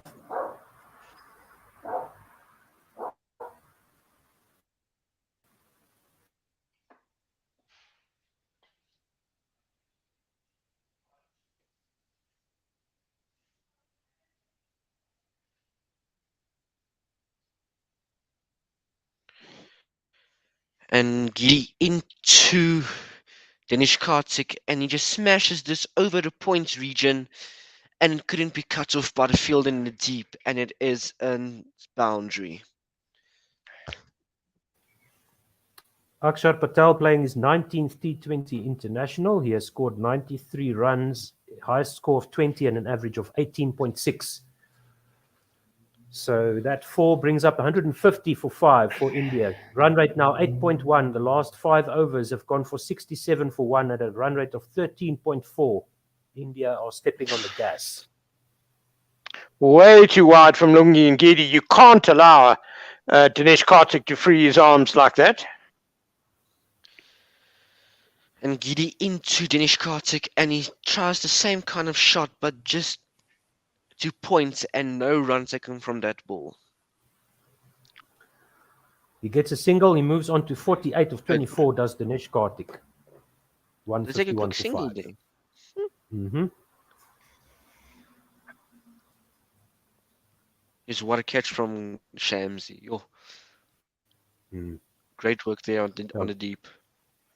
Difficult catch. Yeah. Excellent work. And as I said, couldn't have come at a better time for South Africa. Yeah.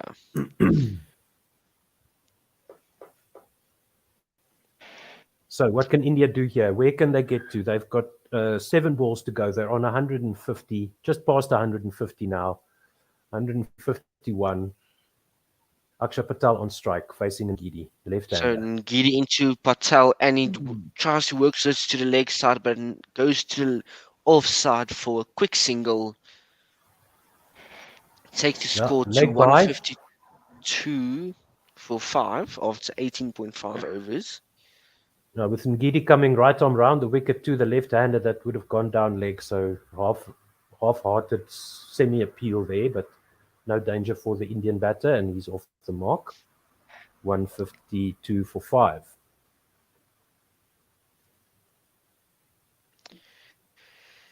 Ngidi into Dinesh Karthik, and he tries to drive this, but it goes past the batsman to the keeper, and the cock tries to run the guy out, but it goes to the mid-on region, but they only take 1 run.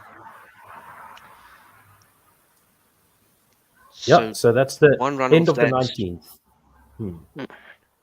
153 for 5 with a run of 8.05. It's been an amazing acceleration by Dinesh Karthik here in the last 3 overs. He had 15 of 12 balls at the end of the 16th over. So he has now scored 34 runs off the next 13 deliveries, and 1 shy of the half century, as he'll take strike for this final over. And it's Pretorius back into the attack, and this is Karthik's top score in T20 Internationals. So let's see what Pretorius can do now in this over. Will he right get arm over the wicket to the right-hander? Will he get Karthik All the boundary 49, fielders, or will he? Yeah. Pretorius into Karthik, and he just smashes this over deep mid-wicket for a maximum. Yeah, and that's his. What a way to get your 50. 55 of 26 balls, 9 fours, 2 sixes. Yeah, 211.5. Yeah, 211. Yeah. Great shot. What an innings by Dinesh Karthik, rescuing India here. I would say a bit too short. Pretorius into Dinesh Karthik, and just kind of sweeps this to the deep square leg boundary, and it has been caught. Yes. By Van der Dussen, if I'm not mistaken. Yes, indeed. So we saw Dwayne Pretorius with all his boundary fielders packed onto the onside, and he's bowling around the wicket to Dinesh Karthik, aiming in at the leg stump. The plan works. The first one was a 6, and the second one is swallowed up by Rassie van der Dussen at a backward square leg. Excellent execution there. Synergy between bowler and captain and fielder. Dinesh Karthik caught Van der Dussen, bowled Pretorius 55 of 27, 9 fours, 2 sixes, 203.7 strike rate. And as you mentioned, Liam, that is his highest score in T20 Internationals. India now 159 for 6, 4 balls to go. This is very chaseable for South Africa. Although it is also... It also means India definitely have something to bowl at, though. So they'll feel they're in with a shout here. The strong finish, thanks to Dinesh Karthik, his fiery half-century, 9 fours and 2 sixes. And, of course, Hardik Pandya as well, playing his role with that 46 of 31. Yeah, that Karthik Pandya's partnership, 65 runs, really corrected the error for India. So, yeah, it's going to be a tricky total to chase. But apparently 180 plus is par on this wicket. So let's see what Harshal Patel can do here along with Akshay Patel. Into Patel, and he swings and he misses this, and the umpire calls a wide. No, it was well beyond the line there of the wide guide. Pretorius disagrees, remonstrating with the umpire, but replays quite clearly show it was outside that guideline. I think Pretorius is saying that the batter moved to the offside. And Pretorius the umpire into not. Patel, and Patel smashes this to a long off region for a single. 3 deliveries to go in this innings. No real timing there from Harshal Patel, and it goes to the long off fielder. And 161 for 6. And as you see the replay of the wicket of Danish Kartik,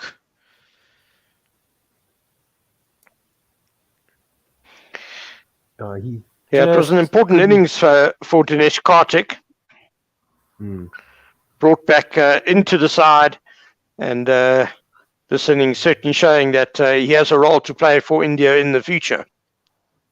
Pretorius into Akshar Patel, and he smashes this to a deep mid-wicket boundary, and they take 2 runs. Yeah, so the left-hander there, sending it into the covers. They come back for 2. Akshar Patel, 2 of 2 now, and 2 balls to go in. 2 balls to go in the innings.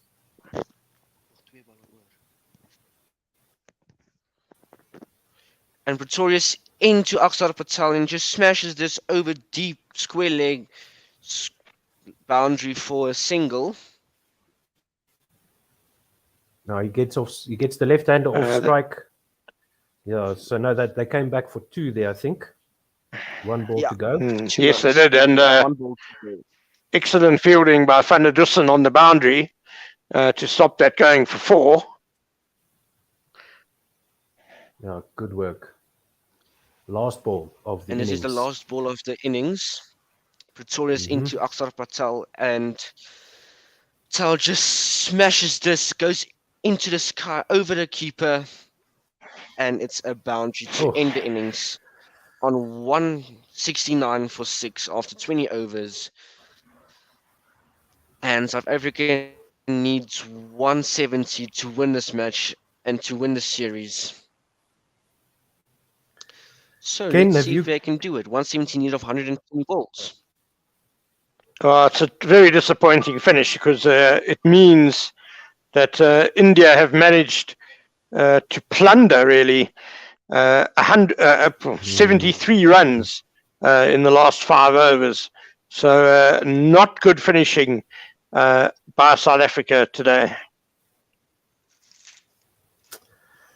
Yeah, as we see Mfanafuti Vezi saying, "Go boys." And I assume he's a South African fan. Thank you so much for listening.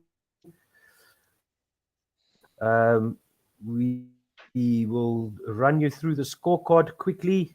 Let's see if I can get it in front of me here quickly, and then we'll have another listen to the Dane Patterson podcast. You can listen to all our Cheap Seats podcasts on One World Sports Radio. That is the football podcast. We've also got the Full Quota podcast, which is the cricket podcast. Do take a listen to that. So we're putting to bat after South Africa won the toss.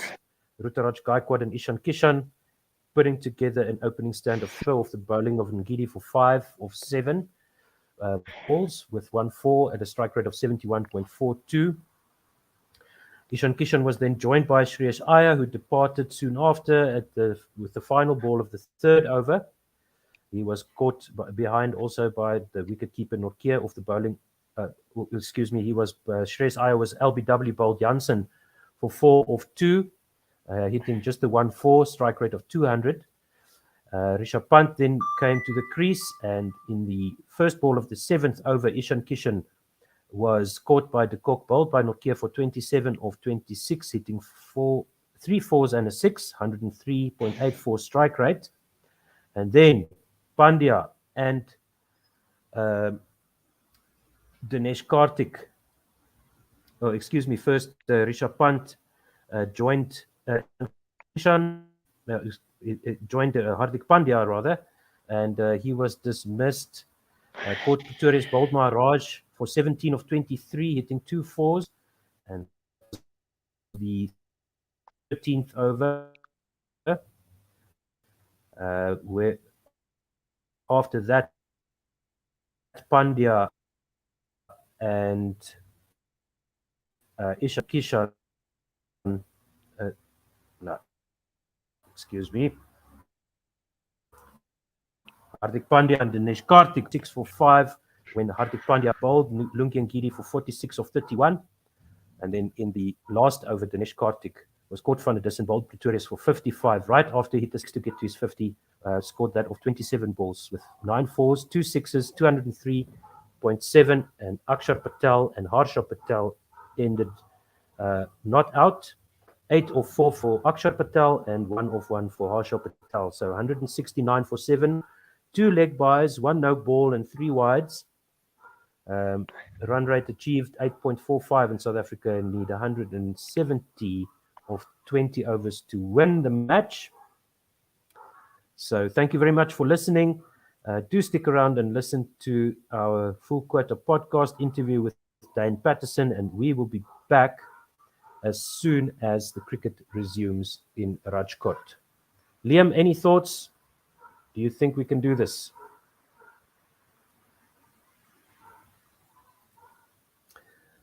So hopefully South Africa can, and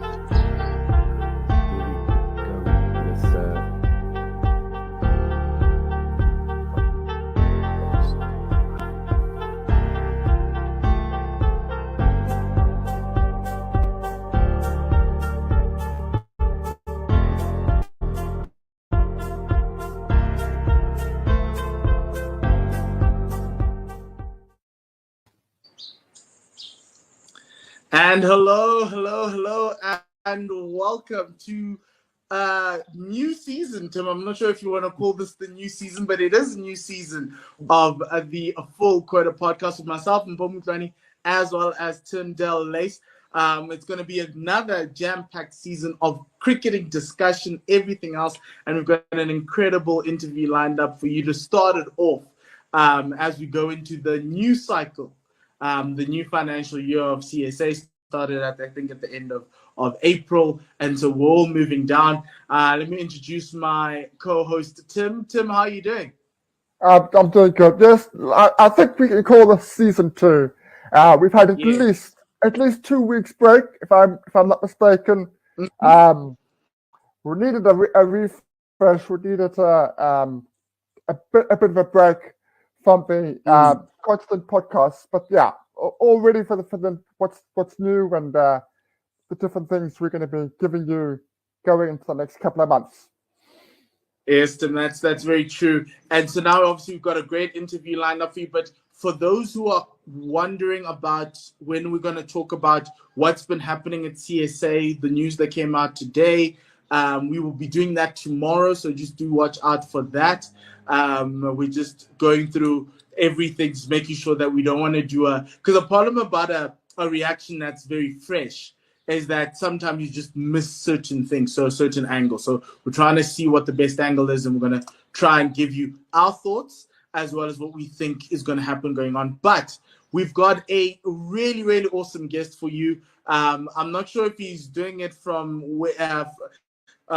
his home county now or his adopted county, but we have Protea bowler, fast bowler Dane Patterson here to discuss his career and his current playing situation at Nottinghamshire as well. He took 10 wickets last week or a couple of weeks ago, so we are all excited here because Tim does this. Tim always just watches South African players. If you're a South African player, he'll watch you. And so I've been hearing a lot about when you were taking your 8 wickets in that one innings.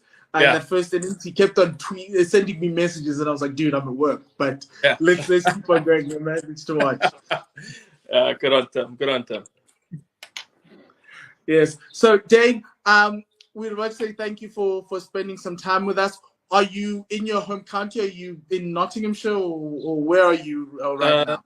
Yeah, I am in Nottingham. We just finished off some training, so the boys are off to Lords. Unfortunately, I'll be out because I pulled up with a back spasm, so yeah, I could have gone, but don't want to jeopardize a team where I could be bowling my first over in the first Mm, innings, all of a sudden pull up, and then I mean, we're in a great position. We're basically playing another team in form, Middlesex. mm. They on top of the two, leading by a couple of points. So if we could come out with a positive result, yeah, it will be good for us. Yeah, so then you've had a really great start to the season.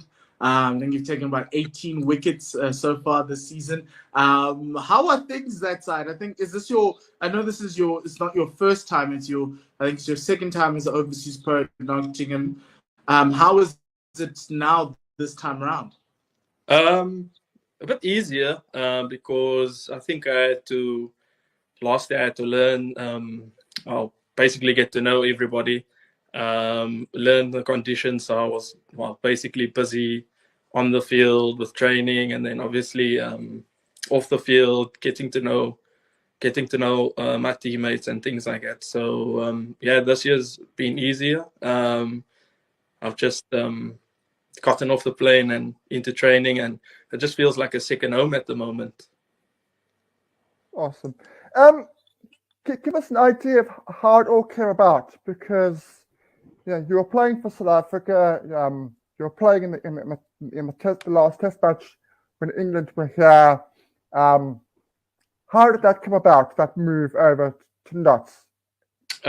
So before I made my debut with that test match, I think the ECB said that if you play a number of first-class games in the year, I think you qualify. And then I qualified, and then got a call from Notts, obviously offering me a coal pack. And then first of all, I said no, and then played the first test. And then in the second test, it was a bit between me and Keshav.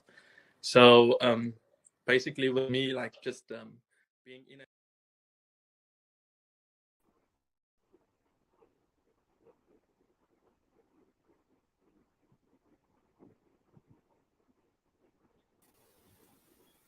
And we're back for the chase. South Africa needing 170 runs to win. I'm just going to keep Ravi company until the other commentators come back. How are you, sir? I'm fine, thank you. Looking forward to this. I don't think India have a chance. They might even lose the series 4-1. But we see, maybe South Africa can fuck it up. Or maybe the Indian bowlers can pull up something magnificent. With Quinton de Kock back in the side, you don't think this is going to be a very difficult one for South Africa to chase, do you? Well, we'll see. If the domestic stats are anything to go by, it should be a tight finish, or maybe an 18 or 19 over chase for South Africa. Bhuvaneshwar Kumar will open the bowling for India, defending 170. And thank goodness for Dinesh Karthik there and Hardik Pandya. Otherwise, South Africa might have been chasing 110 or around there with 50 odd up in the 11th over. As Kumar comes in, right arm over the wicket to the left-handed Quinton de Kock. This one is just had a nurdle at that one outside off stump, did Quinton, and it goes through to the keeper for no run. Yeah, he swung his bat in at the last moment, didn't he? Just avoided the ball. Now, look, if there's anything in this wicket, Bhuvaneshwar Kumar will find it. True. I wonder how Rishabh Pant, as keeper, feels about having Dinesh Karthik, who's also a dedicated keeper in the team. Where does he place him in the field? It's like having MS Dhoni play as a specialist batsman or something. And this one outside on the line of off stump, just defended by Quinton de Kock. Tighter line by Kumar, and there's no run. At the other end is Themba Bavuma, captain for South Africa, and we welcome Chepo Tahela. And we see Anis waiting in the proverbial green room. He will join us shortly. So still no score. 2 balls have been bowled by Bhuvaneshwar Kumar. The third one now, he comes in right arm over the wicket on Midland leg, and it's whipped off his pads down to backward square leg on the boundary for a single. The day scoring for the Jersey Cup, I think they call it, Chepo. But we'll see as soon as his connection stabilizes. Yes, and I'm literally just still trying to calibrate now. There we go. There we go. So I was in sync with a streaming person. So we'll, at the end of this over, we can just sync up with whoever's doing ball by ball. Bavuma facing Bhuvaneshwar Kumar, defends this, takes his bottom hand off the ball, goes into the covers for no run. 1 without loss. 2 balls to go in the first over. We had one Twitter message about half an hour ago from, I think it's your sister, Otto, Jana Barkley. Yes. I don't know if you read that out. She said, loving the commentary, which is always nice to hear. Any thoughts on reasons for the low score? Does the pitch have a lot of movement, or was the SA bowling on Protea fire? Which one is it? I think SA bowled quite well, actually. But the Indian batting showed no intent or purpose at all, did it, until Dinesh Karthik came in? Yes. They seemed strangely stuck, and the pitch, according to television, did have perhaps a bit of inconsistent bounce. So I think it was a combination of things, Jana, if it's still interesting. Oh, yes. We saw really good bowling, and except for a few deliveries from Marco Jansen that strayed a little bit, Bhuvaneshwar Kumar comes in again to Themba Bavuma, right arm over the wicket, and this one beats Bavuma outside off stump. He tried to step outside his off stump line, did Bavuma, ended up playing Bhuvaneshwar Kumar, and it's the end of the first over, 1 without loss. So who's going to take ball by ball? And I will. Seppo, come on, do some real work for once. Hello, can you guys hear me? None of that Josie Cup business. I'm trying, Ravi. I really am trying. You're very trying, Seppo, as all who know you know. Sorry, the stream, my stream it's not even working. No, okay, then Otto can keep it, or I can keep it if you're letting Anis in, Otto. Wait, it's Anis back. joining us? It's back. It's gone. Hardik Pandya. Oh, it's back. I see Hardik Pandya. I see he's played 58 games, 42 wickets, an economy of 8.34, won 4 wickets haul, and a best of 4 for 38. He'll be Hardik Pandya at the top of his mark. Okay. So, Seppo, you're sinking. When do you see Hardik Pandya bowling? Yes. Now we see I will tell you. I see the field. There's 2 behind square. A third man fine leg. Looks like a slip for Quinton de Kock, and a catching person. 2 catches, in fact, one inside and one outside the circle. But actually, or the people on the fence are swapping around. A backward point and a deep backward point. But it seems like there's a conversation between the third man and backward point, deep backward point, that is. Pandya coming in, right arm over to Quinton de Kock. It's pitched in short. He plays this very fine, looking to beat the man at third man, and he successfully does. A classy way to get 4 runs for Quinton de Kock, moves South Africa to 5 without loss. Particularly given how packed that offside field was, backward of square. None of them could get to it, could they? Very nicely done by great timing. Great timing by him. Couldn't agree more, Ravi. Very, very late on that one. Pandya in again. This one short and spanked through the offside. This time beating third man on the other side. And Quinton de Kock back-to-back boundaries. He's looking aggressive now. 9 off 5 as South Africa, 9 without loss. Hi, everyone. Cheers, guys. Have a good one. Bye-bye. Yeah. Chippo, Ravi. Oh, Sorry, guys. cheers, cheers, Otto. Hey. Sorry, having some mic and camera issues, but back. Okay. Well, Very chaseable score. I'll stick with tweets and YouTube messages.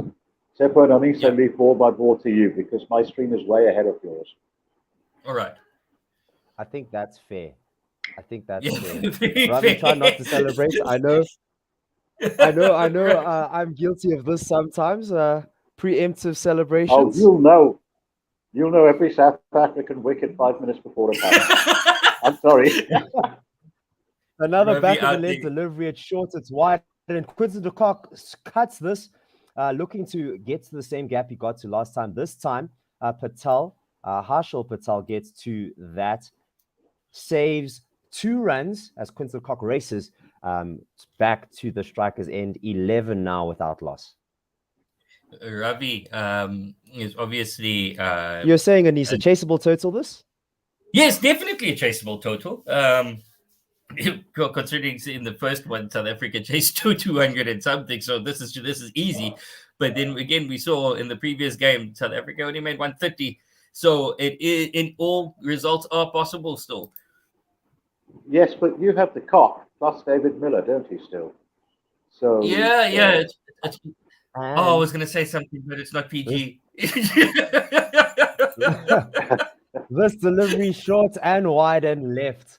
And I'm glad that's a Quinton de Kock left. That's what we should do to Anissa's not PC joke. This one dotted PG, down not for PC. quick single. Oh, PG. Sorry. This one dotted down for a single as Temba Bavuma races through to the striker's end. 12 without loss. 1 ball left in this can't you over. just ask the children to shut their ears now and then you tell us? No. We're not going to go there just yet. No. When South Africa We don't want to are lose our 100 for positions here, Ravi. 18 overs, then maybe you'll feel like saying it, will you, Anis?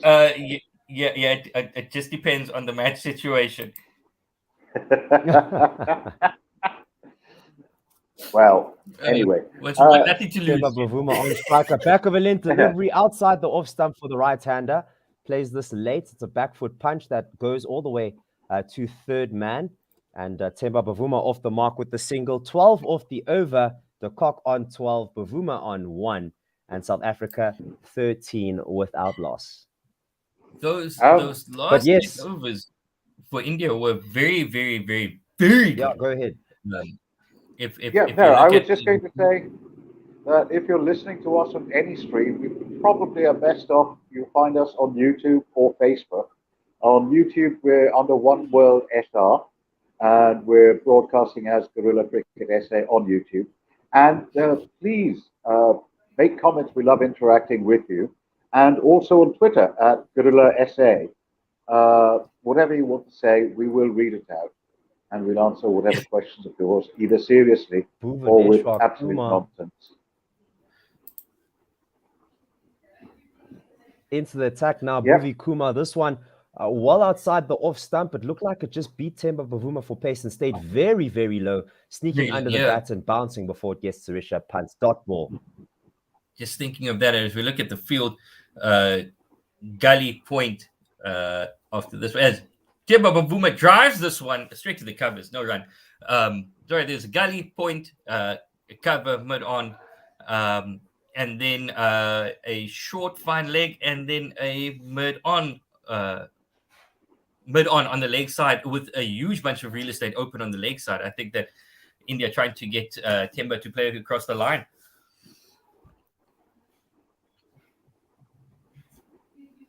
Or at least played through the offside. That is very, very well manned. A very good shot, or unable to beat the fielder. And we know how Temba Bavuma enjoys his punches. Yes.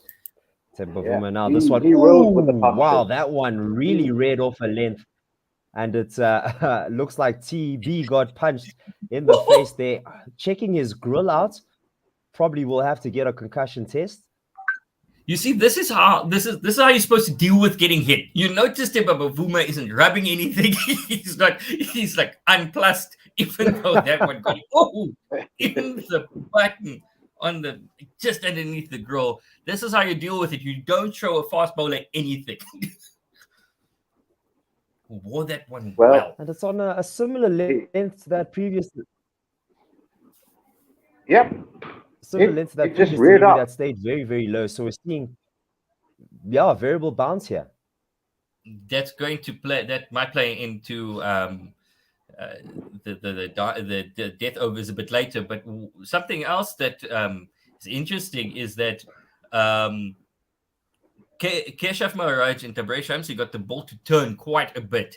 So maybe the Indian spinners sitting in the dressing room watching that during the Indian innings, their eyes might have lit up just a bit and said, "Boys, we in for something here."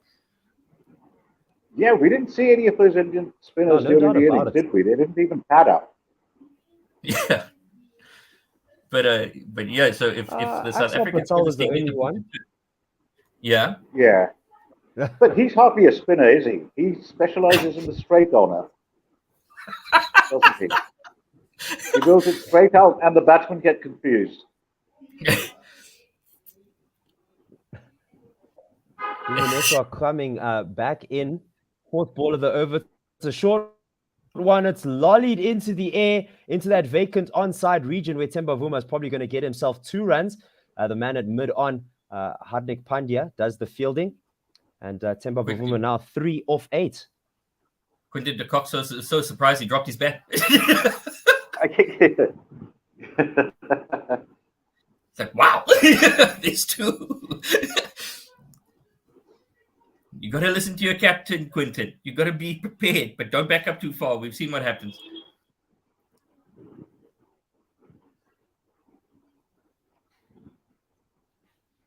Kumar in now, and this one outside off. And Temba Bavuma has a drive at it, getting the outside off of the bat over the inner ring, and it races away to the point boundary for 4. A well-needed boundary and welcome boundary for South Africa.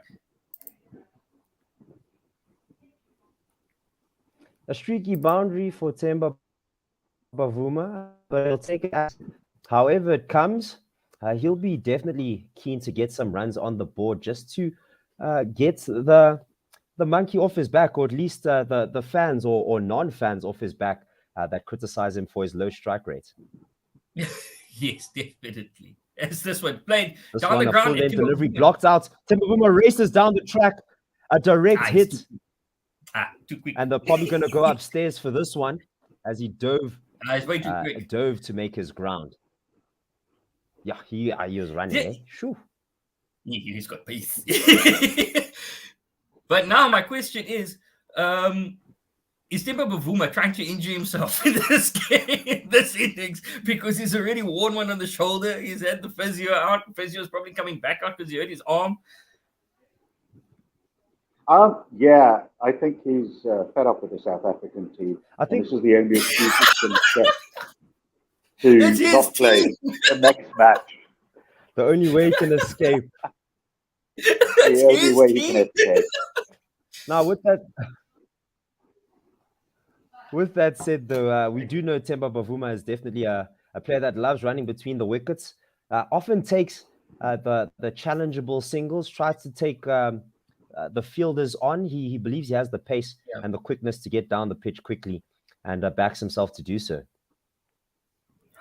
The score is 20 without loss after 3 overs. Temba Bavuma is now going to be facing Avesh. It's going to be some quickness. This one, back of a length delivery that Temba Bavuma tries to block, goes under the bat, goes over the stumps. Yes, over the stumps, went Give me the arm behind it. again. And Temba Bavuma survives another day. Hopped up. Ball back. I thought it looked like he was rigging his arm. I thought like he played it into the ground, bounced back up and hit him in the arm. Told you physio. As the physio comes out, has Temba Bavuma done himself in again? Yeah, when was the first time he did himself in, Anis? Against Sri Lanka, the last tour against Sri Lanka. That wasn't even his fault. He was literally standing still and someone shied at him. How was that his fault? trying to break the record for the most injuries in one innings. Next, he'll hurt his bum, then his knee, then maybe his chest will go. Finally, he'll do his back in. No. After touch this, wood, the Temba Bavuma is going to have to do in the press conferences. They're going to have to kill me to keep me out of this team. But everyone's Temba Bavuma needs that's to what come we out. love to hear. Temba Bavuma That's needs the to come part. out in the Yeah, next game, just held together by duct tape. They're already Do taping whatever him. you can. I'm Yeah. sure. Do you think they're showing the South African the batting average, not the batting average, sorry, they're showing the lineup. Do you think that Dwayne Right. Pretorius should still come in at 3, or would you bring in Rassie, or bring in David Miller? Put David Miller in at 3. I honestly thought it was an experiment, and I was like, you know what? It was cool the first time, it was cool the second time, but the third time I was like, guys, is this? Is he actually our number 3? Stop listing him at 6 if he's actually our number 3. Just please don't do this to us. But yeah, I'm not sure. So yes, please. I think it's just a question of, do you want a pinch hitter in or not? If you're having a good power play, you probably don't need one. But if you need quick run scoring, you send Pretorius in. It's flexibility, isn't it? Yes, exactly. And flexibility is what I enjoyed. But if he's going to be the one that's always in, I'm not sure I'm a fan of that. To be honest, because it's taking time. You mean you're away not a from fan us of South Africa's openers not playing well? Really, I thought you'd love that. He'll only come in at 3. No, I'm South not Africa's a fan openers of Dwayne Pretorius coming in at 3. That's what I'm not a fan of. I would much rather prefer Rassie van der Dussen coming in, giving him as much time as possible. If the opener goes out, it happens. New balls do that. A lot of movement with Bhuvaneshwar Kumar up front. You have to respect him as a bowler, and you need to understand that wickets could and most likely will fall in the power play if you're looking to attack that. Yes, So, but if South Africa are 20 in 5 overs and they lose their first wicket, wouldn't you rather have a pinch hitter than Rassie van der Dussen in? Rassie van der Dussen will just take you to 40 in 8 overs. Look, guys, I think seriously, and this is off topic with the pinch hitter. I think Quinton de Kock needs to have a word with his captain and tell him to maybe go sit for a bit. If he I think he's probably going to do that. He need one arm batter right now in this chase is you and I can understand what's the game. Yeah. Yep. Temba Bavuma retired. Dwayne Pretorius has come in 3.1 overs. You were right, Anis. You predicted it. Temba did it. He put himself in for this one. But I think this is the best for the team. Come back and fight another day for Temba Bavuma. It's not. I don't think it's worth risking the injury or making it worse. It looked like he just the way they were moving his elbow, and even with the strapping, where he was wincing and nearly doubled over in pain, it might have dislocated his elbow or done something worse. Where they were trying to done something to his elbow. Certainly, yeah. I think it jarred the end of the bone, but we don't know. We shall find out. It's going to be dead for a while, but maybe if he's maybe after 15 overs, if he's feeling all right, he needs to come in and bat and do a job if needed. But other than that, go sit, rest, put some ice on it, come back and fight on Sunday.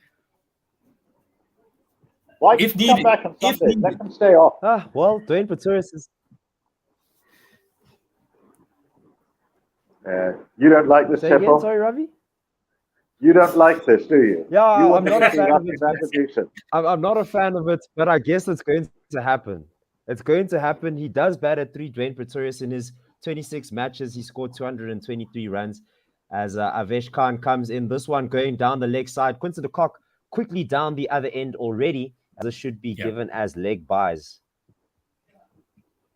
Coming in, I think that 21 without loss. But yes, after 3.3 overs, there's more than enough time for Rassie to do his thing. For Rassie to do a Rassie. but still in the power play. Maybe Dwayne Pretorius has been given a license. Well, also, here's the question: why does Rassie van der Dusen get all this time given by you guys? Why can't he go from the start? Why Because do you give Just doesn't him naturally so go much from the leeway? start at all.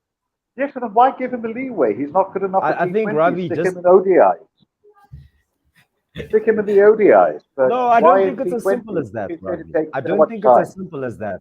His strike rates, he finds a way to get his strike rates up to 130.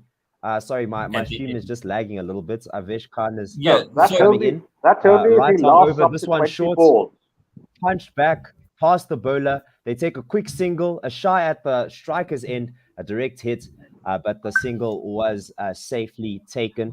South Africa now 22 for 1, Quinton de Kock on 13 for 9. And with Rassie van der Dusen, the thing is he's destructive towards the back end of his innings. If you want someone like that could do damage late into the innings, Rassie van der Dusen is that guy. He can do major damage. So I don't see why we should not give him the opportunity when he's in his prime. Just because we want someone that can strike from the bat. How many players can even do that? Avesh Khan, back of a length delivery. This one goes over Dwayne Pretorius. That one was very, very high. And it's not given as a wide, but that's the first one for the over. Yeah, look it's very few players that can go from the get-go. Well, no, David Miller can't go from the get-go, but you never bring him in before the 11th over. That's true. No, but what I'm saying is David Miller doesn't go from the get-go, but he comes in for the last 9 overs. Why can't Rassie van der Dusen do the same? It's because he's even slower than that. And he only reaches 130 if he lasts 20 balls, and he only lasts 20 balls about once in every 3 innings. So what is the point of Rassie van der Dusen? Rassie's there to show up but he still has a strike rate of 130. Outside off and swatted away. I'm just seeing replays of. You disagree? Please go ahead, Elise. This one from Avesh Khan.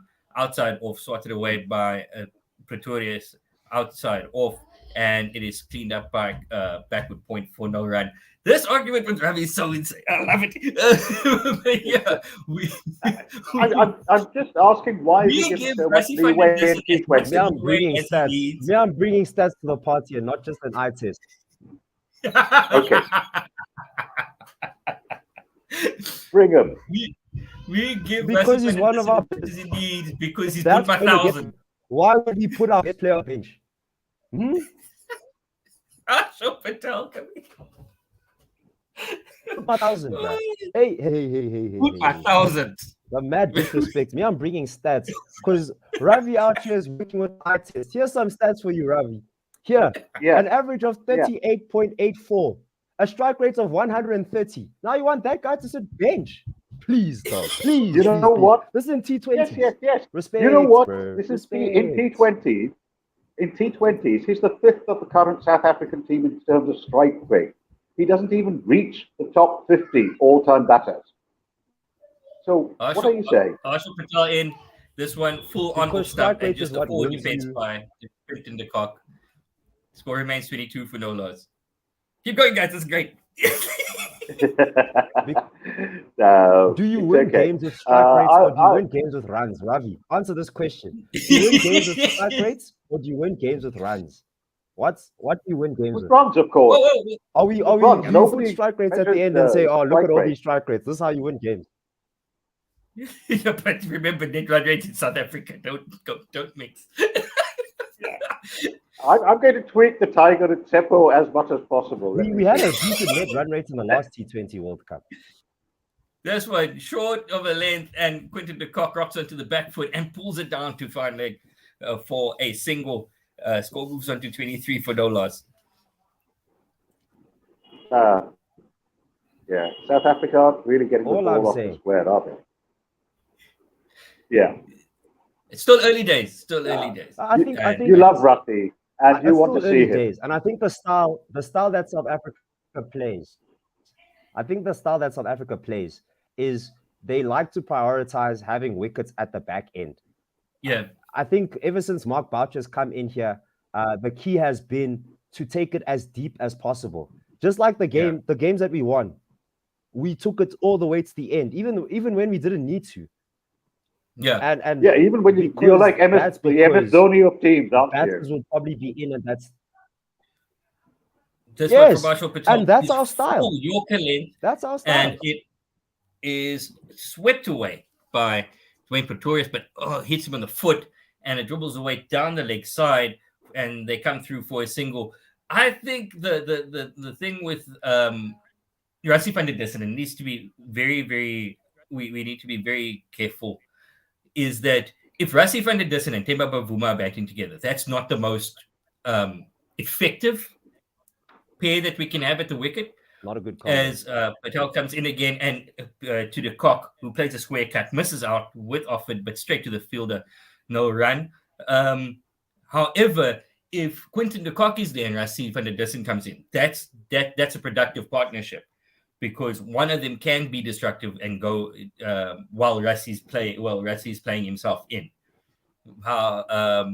So yeah, I think a floating middle order, even though I hate the idea of a floating middle order, it can work well, especially with how dynamic T20 has to be.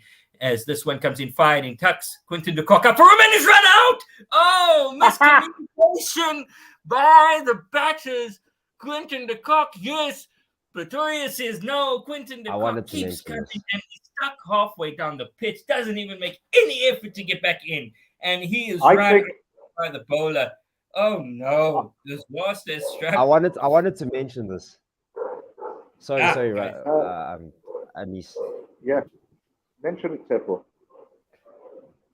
So the thing that another reason why Themba Bavuma and Rassie van der Dussen shouldn't be together is because of the running between the wickets, specifically. Yeah. Rassie van der Dussen likes holding up one end. He doesn't like taking singles. And look at how Quinton de Kock plays. Quinton and Themba, they like taking the quick singles. Dwayne Pretorius in this situation didn't think it was on when Quinton thought it was on. If Themba was there, that was a single. Or the communication would have been a whole lot better. So you've missed the important point about this run out. Make a difference. Yes. You missed the important point about this run out, which was that Quinton de Kock gave up. He said, "My captain is gone. I'm leaving the field as well. Let Rassie do it." He just gave up, didn't he, halfway? No, but he didn't even try to get back. He just looked at exactly. My guy. No, but I mean, like, the heck with it. I'm going. What was he supposed to do? What was he supposed to do? Come back from injury. Either way, Rassie van der Dussen is now in. India are in a commanding position now. South Africa 24 for 1, but effectively for 2, as Themba Bavuma retired hurt, and Quinton de Kock run out by Harshal Patel. I wouldn't say India are in a commanding position. I wouldn't say India were in a commanding position. The game at the moment. They only got 2. No, they only got what, 50, 55 in their first 10 overs. So to take command, they'd have to put South Africa at 40 in 10 overs or something, which is not like semantics, Ravi. I'm just saying that India are in control at the moment. Rassie van der Dussen is in. If they're in control, it's only because they know Rassie van der Dussen won't score for the next 4 overs. And Rassie van der Dussen scores off back of a length delivery, played to the offside for a single. He's off the mark, straight up. Better run rate than My Lord. Who's on 0.05, 25 for 1. In non-cricketing relating news, Vince McMahon has stepped down as CEO of WWE. That's actually crazy. That's actually crazy. That's a whole conversation, and I don't want to get into it.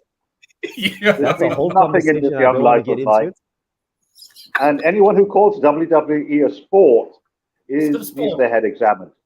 It's not a sport. No. None of this conversation. Let's talk about the cricket. Rassie van der Dussen and Dwayne Pretorius are in here, and they need to. This isn't a podcast. This is a commentary session. They need to find a way to just get the run rates up for South Africa, get a few runs on the board, get that scoreboard ticking. But Avesh Khan stands in their way. Back of length delivery, rears up off the shoulder of the bat. And there was an opportunity for Axel Patel at backward point, but it was just out of his reach, diving to his left. A single taken and shoot. This pitch is actually looking pretty hostile. Only on one end, Aveshkan's getting that ball to do things because his bowling point on the other side looked that side of the wicket looked very mundane. I think it's just this one end where there's, I think, isn't this the end that Anik Nokia was bowling to? I don't know, actually. I should really check out the Causing some difference between the indentations. pavilion end and the open end. A back of a length delivery. Rasifan Pretorius tries to send this to Kyle corner, gets a bottom edge, and Rishabh Pant picks it up. Up goes the finger for the umpire, and South Africa now 2 down with their pinch hitter going to the stands without scoring. Oh no! Yeah. Oh. It's coming apart at the seams. Don't like Oh, at India definitely in three. control here. Now India India definitely in in control. control. But Why? David Miller, I Why? think David Miller is getting moved out now. Why? Woohoo! Why? Because the Why? universe is an unfair place, Teppo. That's why. No, why Oh, are we forcing Dwayne Pretorius here? It's not fun anymore. It was cool like once, dog. Now it's not fun anymore. Heinrich It's not Klaassen fun. is coming in. Heinrich Klaassen's coming in. Wearing a forearm guard. This is okay. Yeah, he must, bro. You Yeah, see this got pitch, it. bro? This pitch is taking lives. This pitch is taking lives, bro. Timber Yeah, Bavuma I with think that pitch on his elbow. Yeah, Shafma I think, giving him batting advice. you know, I think Heinrich Klaassen should also give up his wicket somehow. No, Either no, through no, no, injury no. Or something like that. Let it all rest You'd on love Rossi that, van der wouldn't you, Dusen's Ravi? shoulders. No, well, Rossi can do it all. He will just get the scoring rate up to, what's it, 130 or something by the Yes, 19th put over. 1,000 wicket. You can do it. Yes, he's there. Oh, a slice, a back foot slice from Heinrich Klaassen over the 2 slips, Oh, well played. but straight to the man Oh. at third man. And we're seeing back of a length delivery after back of a length delivery. And Heinrich Klaassen's figures 31 games, 559 runs, a strike rate of 144, and a best of 81 that he got in the series. I like this I from think- Abish Khan. He's keeping it short of a length because he knows the ball's either going to keep because the ball's doing different because of the inconsistent bounce. That one from just seeing the wicket of Dwayne Pretorius again. That one, the previous ball sat up enough to play that shot. As Rassi And this van one der Dussen, that's up enough to get. Sorry. yeah, Rassi van der Dussen swats this one square of the wicket for 4, getting his run rate up to 200. Take it, Rafi. Take it. I'm telling you, what South Africa should do is get special dispensation for Rossi van der Dusen to play the whole inning with a cutout of Temba Bavuma at the other end. He just moves around every time he takes a run. Why do you need anyone but Rossi? A back of a length delivery. It's short, it's wide, and it's left, but not given as a wide. And Ravi feeling a little sour now about Rassi van der Dussen's strike rates. It's fine, bro. It's fine. Don't worry. No, he I doesn't think have to carry the Rossi- whole team. That's not what we're suggesting. It's fine. He can bat with Rossi is the whoever he great white wants. hope. He can do anything. I know this. Oh. He's put my 1,000 for a reason. Come on now. In Rassi we trust. In Rossi we trust. Rassi Rossi van receives Dusen. a full delivery on the pads, whips it to the leg side, and he gets another boundary. Back-to-back boundaries now, as he now sits on 10 or 5. 200. 200 strike rate. That's it. What more do you need? I'm telling you. The rest of the South Africans should just retire. The rest of the South Africans should just retire hurt. Before they even get in, Ravi, is that what you like? Yeah, I pre-retire hurt. Why not? Oh, I've got a niggle. I can't come in. Tell the umpires. Heinrich Klaassen is going to be leaning on his bat, pointing at Rassi. I'll get you there. It's fine. Just yeah. Now, surely with South Africa 35 for 2 after 6 overs. Now the power play is over, and Maybe India, the happier of the two sides, seeing three Must South be, yes. African batsmen back in the hut, as we see Rajvendra Chahal coming into attack, 58 matches, 72 wickets, 8.24 economy, 3 4-wicket hauls, and a best figures that just evaded my sight. 6 for Yeah. 25. Thank Best you figures. very Well- much. Right arm over, outside the leg stump, and just tickled to the leg side by Heinrich Klaassen for a single. He sits on 2 off 2. Rassie van der Dussen, 10 off 5. South Africa, 36 for 2. You Well, remember in unlike this- Akshar Patel, at least Yuzi Chahal is an actual spin bowler. So Oh, we're yeah, Ashok likely to Patel's see the one it. that bowls just left arm straight. Left arm straight, exactly. Slow Exactly. left arm straight. It's a slow left Slow arm left arm straight. straight. Yeah. Do you remember Just looking what, at the sorry. field, fielders on the boundary, on the square and off the square and points boundary. Car corner, long on and long off. As Rassie van der Dussen reverse sweeps, looking for that gap past the man at backward point. And unfortunately for him, unable to get there. So still 36 for 2. Yeah. Again, Sorry, guys. I'm the moving up and example- down because my cat has been restless, but I've let her out now. I thought you were moving up and down because Rassie van der Dussen strike rates just got you up in arms, and you just needed to vent out some of that energy. As Rassie van der Dussen gets another run, tickles this to the leg side. The man at car corner does the fielding as South Africa take a single. Another example of Rassie van der Dussen and running between the wickets is that with Themba Bavuma there at the crease, that reverse sweep to short third man would have been a single, probably, or if Themba would have chanced his arm and taken the run. A back foot punch from Heinrich Klaassen from a short ball drag down, goes down to long off for a single, 38 for 2. That's all that at the moment. That's really, well, the run rate's creeping up to 10. So they're going to have to start going. It looks like they're going to have to do something soon. Oh, no. Oh, let's not get ahead of ourselves, Anis. 10. 10. It's almost 10. Yeah, but I mean, like, is 10 really a problem, bro? This is 2022, bro. Like, if this was 2006, it would be a problem. A reverse sweep from Rassie van der Dussen, but it goes straight to the man at backward point. No run there. They know he likes his reverse sweep, and they're taking away that option. Well, And it's he never likes his reverse sweep to the leg spinner, doesn't he? Because he can't play him off the square on the offside, so he tries to reverse sweep. So they've kept the person there, backward point. And his bowling Whip to the onside for a single. The man at car corner does the fielding. But that's a risky shot to the leg spinner playing against the turn. But the reverse sweep, you are playing across the line, but you're playing with the turn, so that's less of a risky shot. It's less of a risky shot, but you don't have the control of the shot, and each time he hits it point. But surely, Ravi, these are professional batters that probably practice this shot all the time. And that looks very controlled. I agree with Ravi because you know how I feel about the sweep shot. Because I can't do it. No one can do it. No, the sweep and the reverse sweep are considered percentage shots today, but they're not as high percentage as a drive or a cut. Exactly. More times than often, he'll miss it. Yeah, but and it is very difficult to get away. As Ravi said, you have less control. Akshar Patel, the slow orthodox, the straight bowler, bows this one straight to the stumps. Played very late by Heinrich Klaassen. There was actually a little bit of turn. Oh, not Heinrich Klaassen, Rassie van der Dussen, inside edge to the pads, and no run there.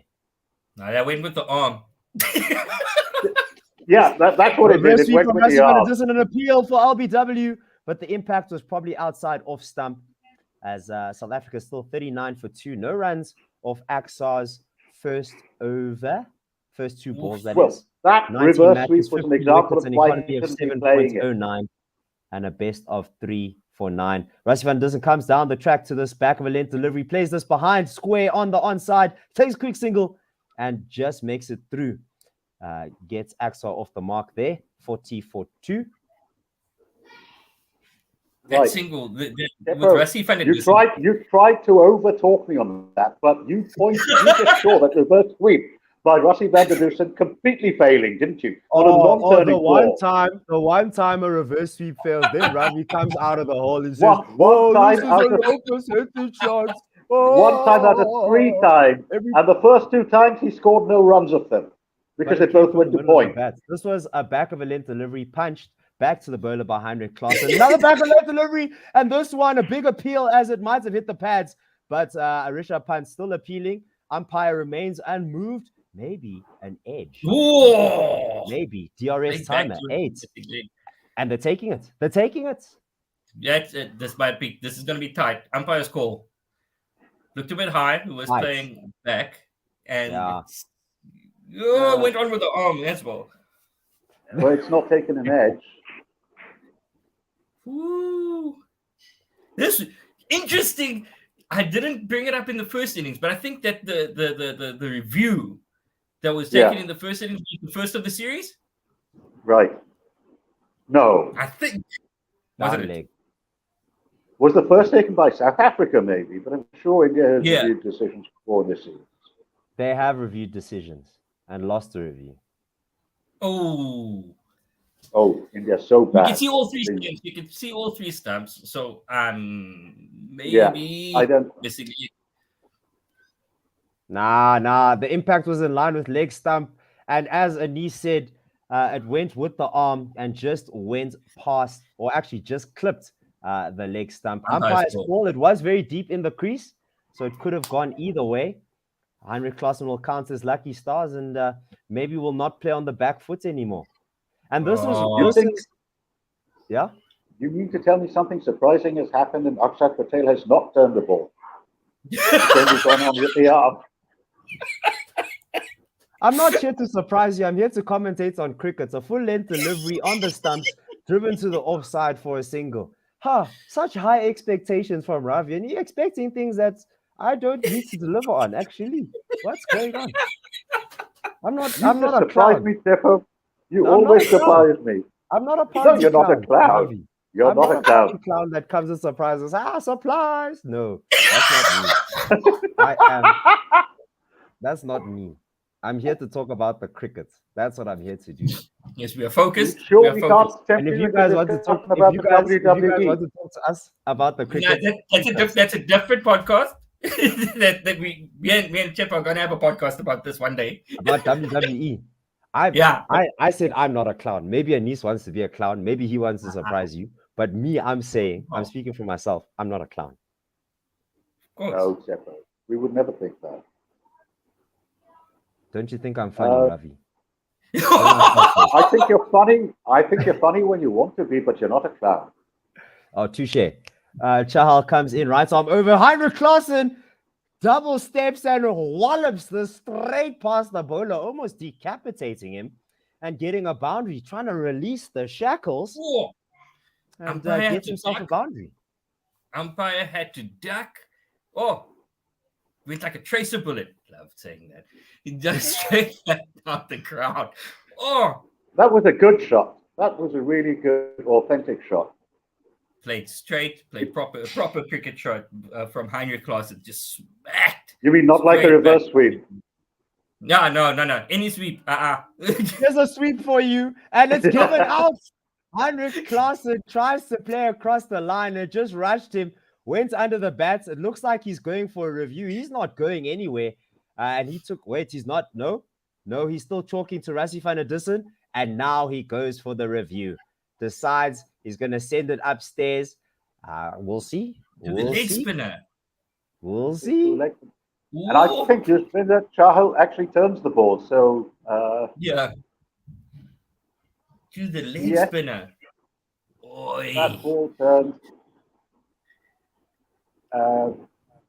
There's no ultra edge on his back, but it was very far from his back. Maybe the impact wasn't in line. Maybe that's the only thing that can save him. Nah. Because the eons away from the bats. Is that even the right vocab? That's time. Years is time. time. Yeah. Not this time, bro. But both in time and space. Light years away from the bat. Straight impact in line with leg stump, but it straightened out and crashing into that leg stump. A terrible review by Heinrich Klaassen, and he has to go. South Africa. Ooh, trouble. 45 for 3. Ooh, trouble. David Miller coming in. Yeah, coming in too early, isn't it, for him? He probably won't like it. The longer he's there, the more distracted we can be. The quicker he gets not be distracted. We have hope. South Africans will definitely have hope here. As David Miller, it's Miller time. So having to pull us out of a precarious situation once again. But on the plus side, he does get a little bit more time in the middle. I just need him to hit one big six up because I promised someone that I tell a joke. Needs to be huge though. Good bowling here from the Indian team on a surface that definitely looks like it's favoring the bowlers. Difficult to get runs. South Africa made it very difficult for India at the beginning of their innings. But a masterclass from Dinesh Karthik and Hardik Pandya really took the game. Maybe not away from the South Africans, but gave India a more respectable score as David Miller in his 99th game. Oh, that's a special occasion. Well, he's about 45 years old, isn't he? And he didn't play for the South African team for about 10 he years. retired. Remember, he retired from Test cricket that he's never played. When he was quite young. Chahal comes into David Miller. This one on the leg stump of the left-hander. Whips this to the leg side for a single to get off the mark. Rassie van der Dussen now on strike. South Africa 46 for 3. And we look at the boundary riders for I think Rassie van der Dussen was scared by his strike rate. He's brought it back now to a respectable 13 runs out of 12. As we just had a quick look at the boundary riders for David Miller, there's a fine leg, a deep backward square, a deepish mid wicket, and at corner, and a long on. So lots of protection on the leg side, thinking that David Miller is going to go across the line if it's in the arc. This one just in line with off stump, foolish delivery, tickled onto the leg side. Rassie runs the first one hard, but decides against the second. South Africa now 47 for 3. He's on 14 of 13. Rassie van der Dussen spending lots of time in the nets during the IPL, not getting much game time. Obviously working on his wristy play, as that was all. To use the cliche, that shot was all in the wrist. Look at the flick of the wrist. The back of a left delivery. Oh, David Miller seemed to lull this back to Chahal, but he survives. As, it was very close that, eh? Sure. Yeah, it was a bit early in the shot. Osmaster in our chat is defending David Miller and saying he's only 32. I don't believe it. I think he's about 64 or something. But there you go. Oh, 6 runs for the 62-year-old. I just like to apologize to Earth 9567. That is not an incursion. That's just David Miller smacking one out of the park. There are 3 people that got the joke. And you are very welcome. David Miller hitting the ball out of the park and out of this world. In another dimension. David Miller now 7 off 3. South Africa after 9 overs, 53 for 3. And Axar Patel will continue bowling from the other end. A great way to end the over for South Africa as Rassie van der Dussen now on strike. Rassie van der Dussen. Left arm around the wicket. Back of a length on leg stump. Whipped off the pads down to Kyle corner for a single 54 for 3. Yes, you're saying, Anis. Rassie van der Dussen seeing that David Miller's here. He's a bit tired and a bit thirsty. It's time for Miller time, so he's just going to feed him the strike right now. Yeah. Jeepers creepers, just got to the pitch of the ball. Really took a big front foot step there and just connected with this so sweetly. Just traveled to the leg side boundary. A back of a length delivery now from Axar. Punched off the back foot. to cover for no run, 54 for 3. A bit disappointed with the fans and the security on the other side of the boundary. They're just spreading like the Red Sea. Trying to avoid the ball. This one ripped into the turf. It rushed David Miller as it just went over that leg stump, hit his pad. No, I think he connected bat with that. Yes, connected bat, played that very late, beat Rishabh Pant on the offside and took a single. Cramped him for room. This one did turn a bit with the arm. Went the other way, right, left arm straight, and he fired that one in. A quick single here as South Africa just keeping that scoreboard ticking. You can see that there's some sense of urgency now between these two batters, and India also fielding very, very well. That got to the fielder quickly. A quick pickup and shy at the bowler's end. A direct hit would have seen Rassie van der Dussen back to the stands. A back-length delivery whipped to the onside, all the way down to long on for a single. South Africa 57 for 3. Well, David Miller is hitting the way David Miller hits. As his father said, he'd made a technical change to his game, whatever that is. Rassie van der Dussen is too scared to score before he hits 20 deliveries. So another 4 balls who started in 4s. This one a full, almost a Yorker length delivery here from Axar Patel. Whipped or tried to be heaved all the way to the onside to Kyle corner, got an inside edge and ran down to square leg for a single. After the 10th over, South Africa 58 for 3, and there's a shot of Mark Boucher coming down from the dressing room. Probably wants to have a chat with someone. Is he coming down to do some maths? Because the last time Mark Boucher had onto a field to give some advice. Don't do this, Anis. Why do you want to wound our listeners? Why do you want to wound our South African listeners? I apologize. And it wasn't even him that came down the stairs. Why are you like this, dog? Why are you like this, bro? Nicky Boyer is now he's coming in as the specialist runner for Rassie van der Dussen, as I suggested. Yeah, maybe so David Miller will shortly retire hurt.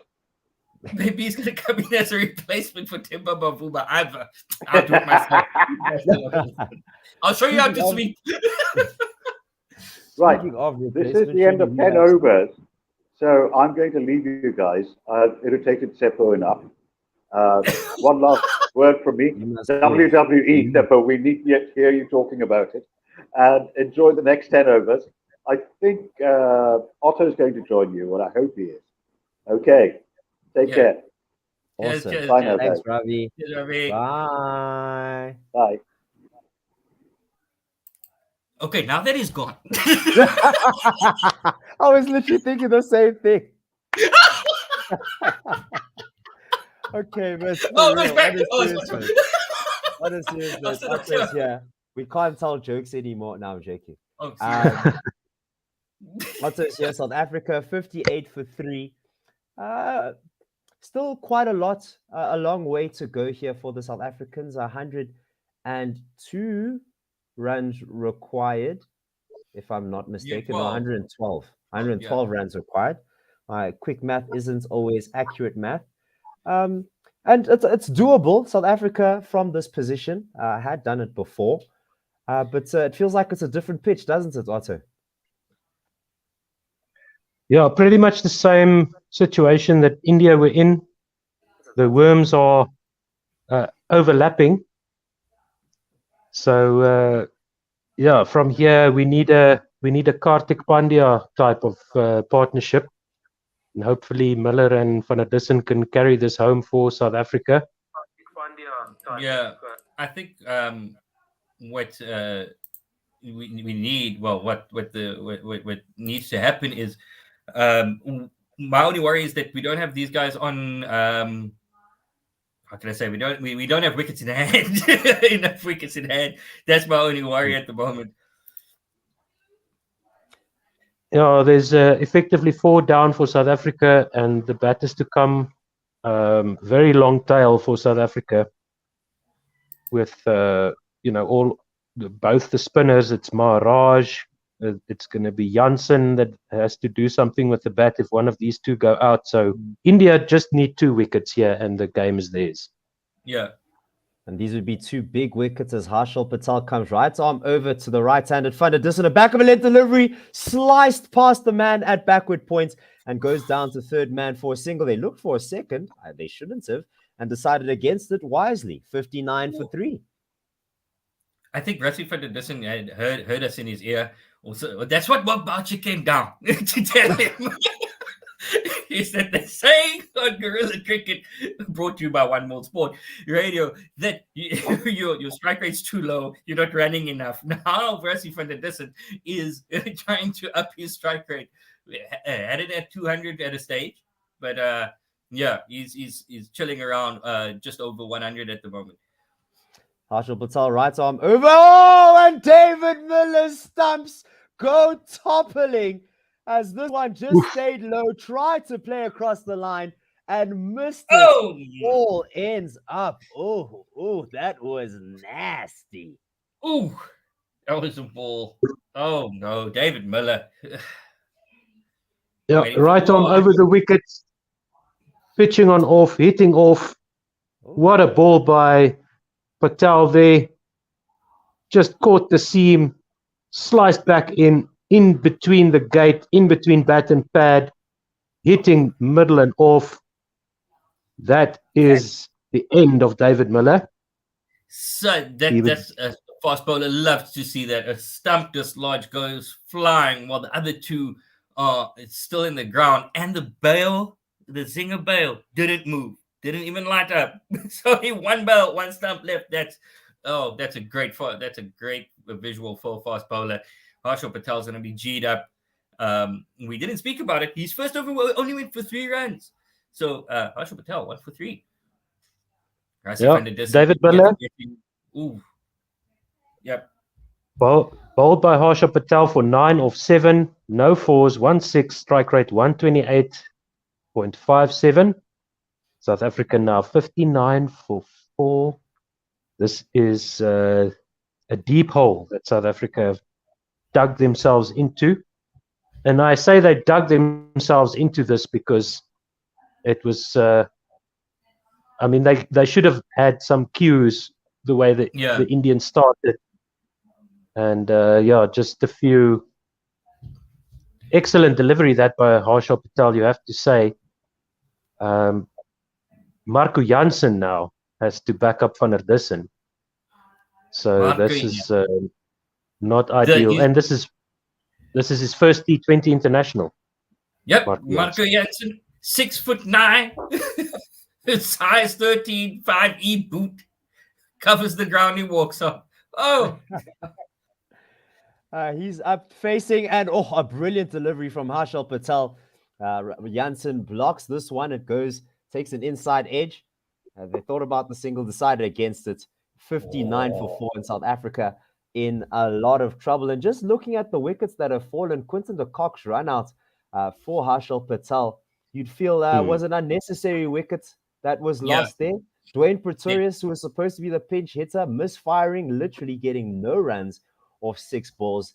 And maybe that experiment of him at 3 it needs to sort of come to an end. It was nice. It was a nice party, but I would have liked him at the back end of the innings, as this one, a very good delivery, good length, in line with the leg stump, whip to the leg side for no run.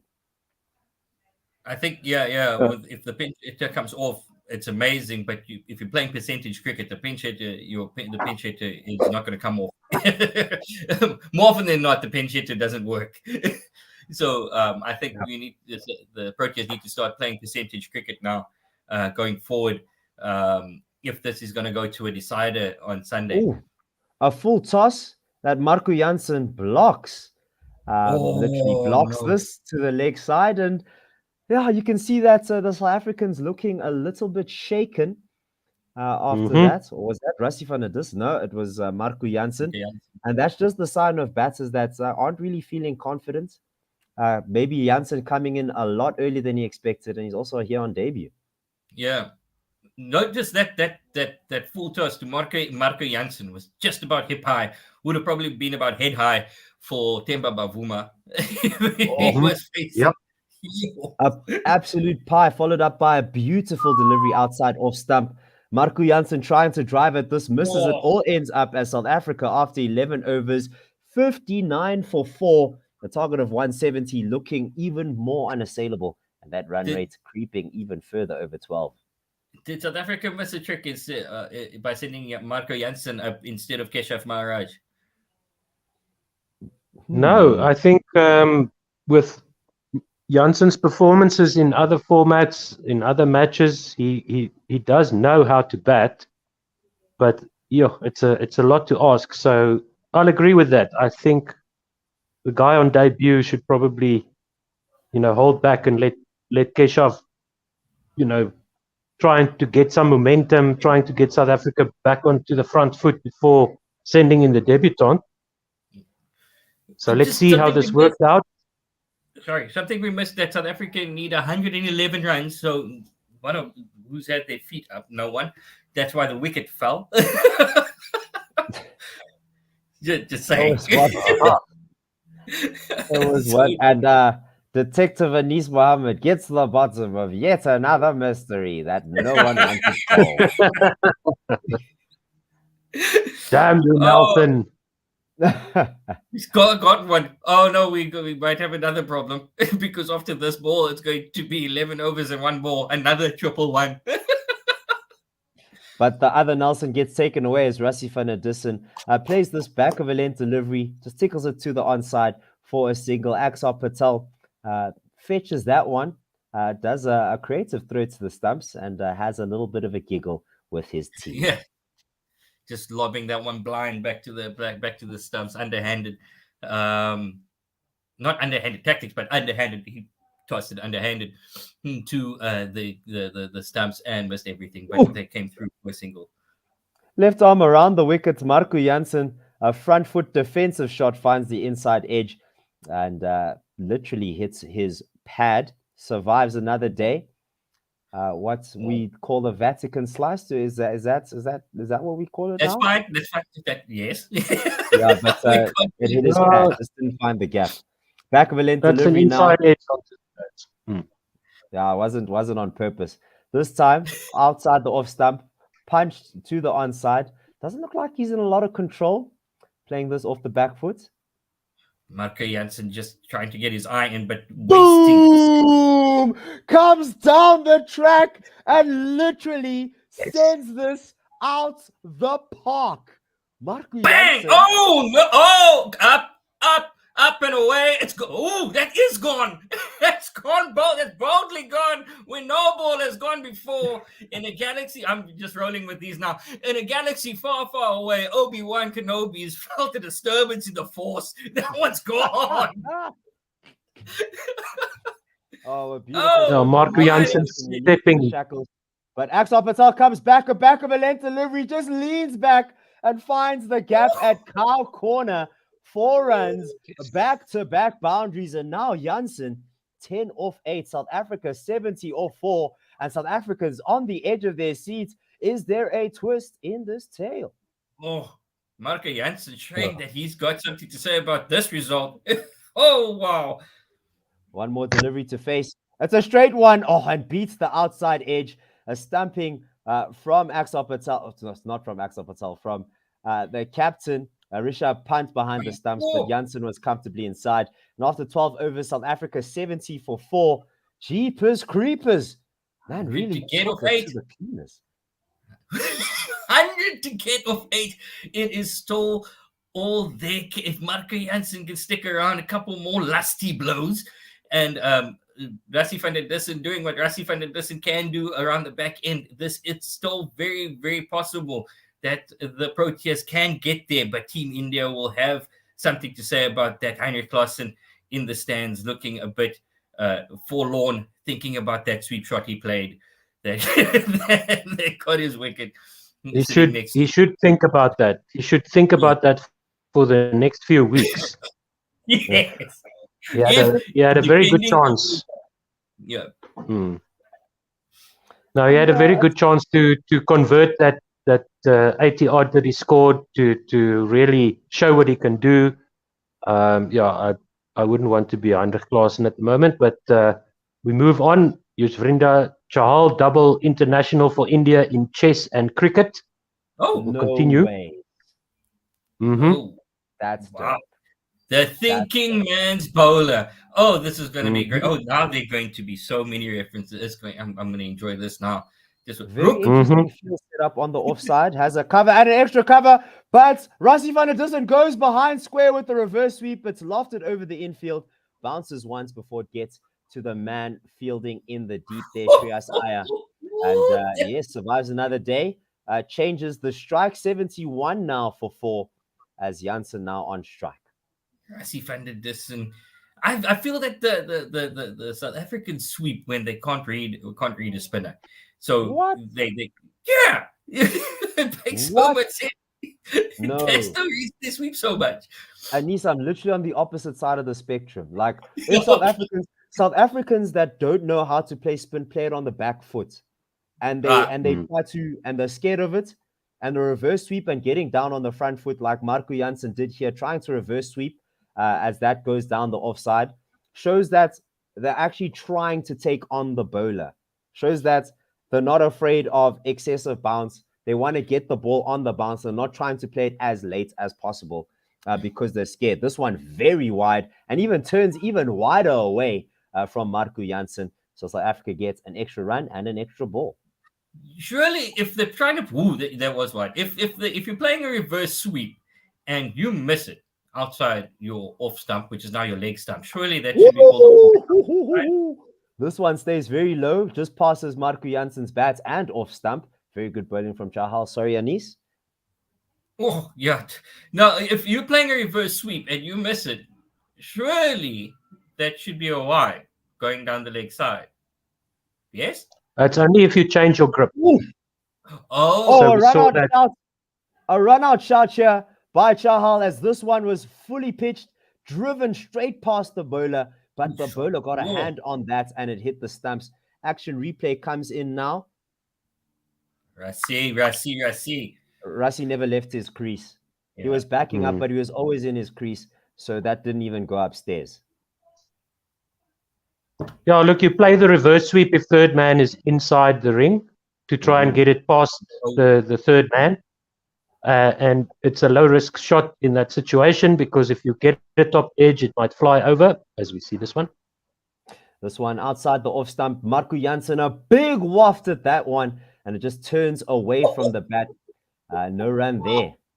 If Marco Janssen hit that one, it was gone again. Oh. Lots of turn away from the right-hander from Chahal. So he's getting the ball to talk off the pitch.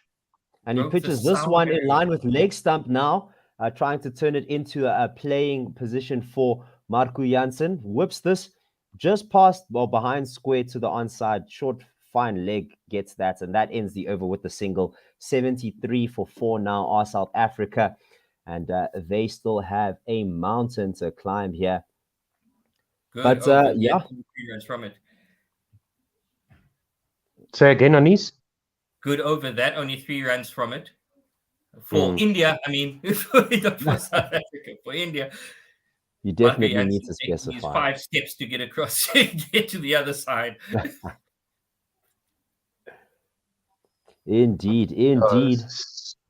Squeaky bum time for South Africa. If they lose another wicket, yes, they're going to have to wait for Sunday to clinch the series, I think, unless these two can stick around until like 17 and maybe have India defending 11 or 12 and over. That could and give us that's a the chance. key, is this back of a length delivery just guided onto the onside as Avesh Khan continues or restarts another spell here. Marco Janssen gets a single. And we're just looking at the... Yes. These two are going to have to go after this over. They're going to have to start. They're going to have to start really pushing after this. I'm not sure that they really need to push, but the run rate is already at the required run rate's already at 14. It is manageable. It was manageable for the likes of David Miller and Rassie van der Dussen last time around. As this one, a back of a late delivery outside off stump. Van der Dussen positions himself. It's in the air, but he can't clear the boundary as it goes straight down the throat of Cow Corner. Oh, South Africa in all sorts of trouble now, as the man that they needed to stay in is now out. Oh, throwing it away in the back end of this game. I think that they saw the required run rate and said go for it, but Yossi van der Dussen just couldn't get enough on that one and holds out at deep mid wicket. And the wheels are coming off of this chase at this moment for the Proteas. Bit of extra bounce, the ball hitting high up on the bat. It would have been a good shot if the ball bounced as Rassie would have wanted, but Avesh Khan extracting some extra bounce from this wicket. And that upper third of the bat not giving Rassie the power to get over deep mid wicket. And he goes for 20. 20 of 20. So once again, Rassie's figures don't look so nice. If he doesn't get to click on at the end, he goes for 20 of 20. He hit 2 fours and a strike rate of obviously exactly 100, 74 for 5 in the 14th over. And that is that. I think for South Africa from here on out, it will be a procession of wickets. Because Timber Bavuma being shown in the stands. Timber Bavuma being shown in the stands, and trying to figure out what he's going to say on the loser side of the press conference. We are not giving up though, because in Janssen we trust. We've moved on from Rassie van der Dussen. You just left us. Back of a length delivery that just reared up and smacked Marco Janssen. He didn't time this at all. Oh, and, he looks winded. Keshav Maharaj even running. Even running to just check on his batting partner. We're going to have to see where that hits, but that definitely hits the big man. Yeah, I think that was a top edge into the face. Oh, yeah, he's indicating the back of his neck, and the physio is there. Heinrich Nortje padded up, ready to take over. Oh, that's horrific. I tell Marty Jansen, go sit. Don't be a martyr for a losing cause. Go sit, young man. Concussion physio is there. Marco Jansen.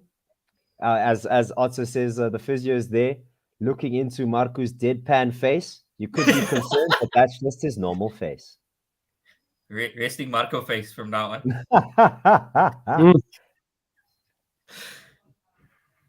That's the right thing. The fast bowler isn't involved in this conversation whenever the fast bowler is standing there at the top of his mark. Let's get him again. Come on.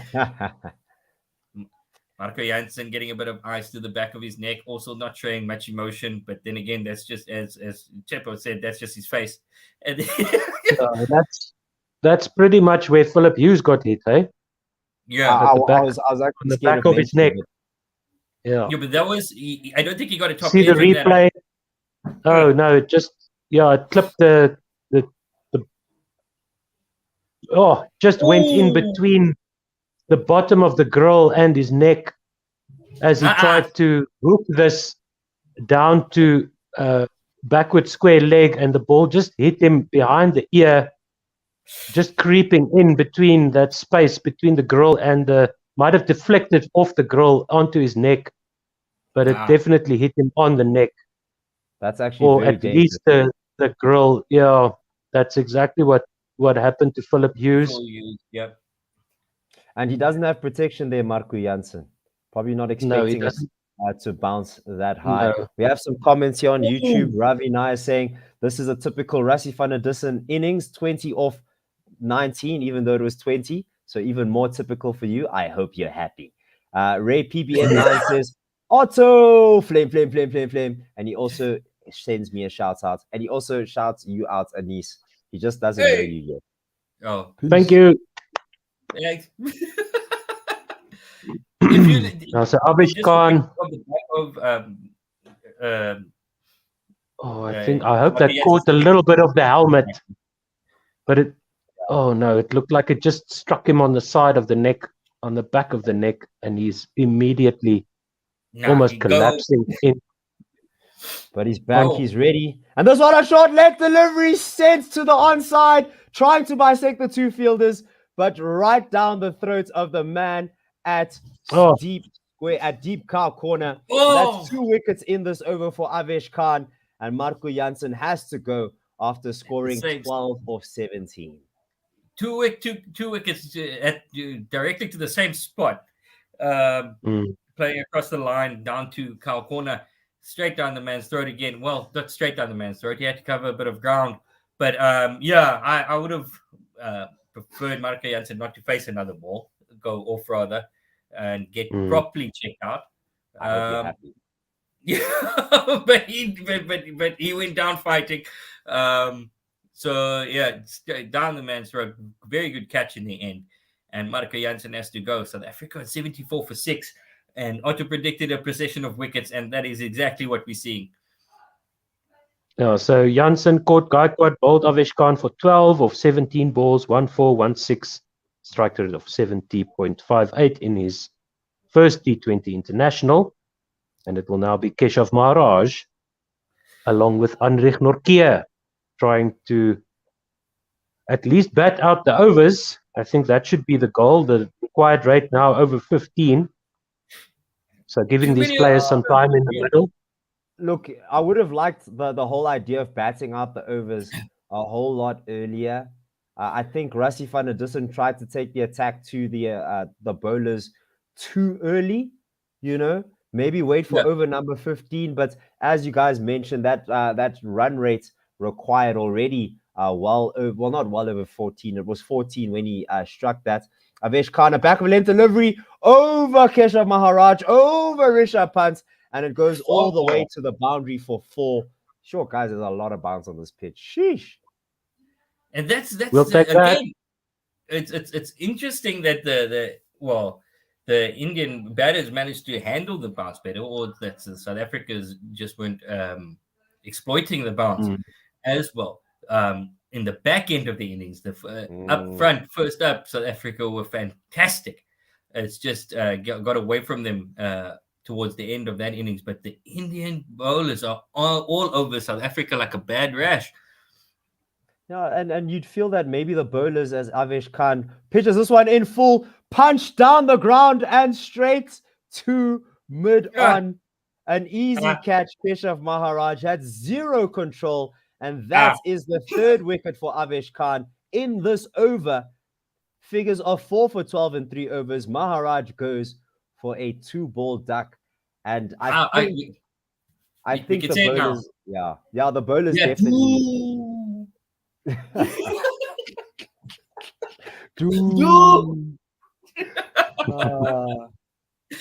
Two wickets to get for India, Team India. South Africa 78 for 7 after 14. 6 overs left.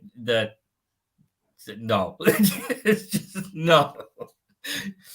Oh no, it's just a procession now.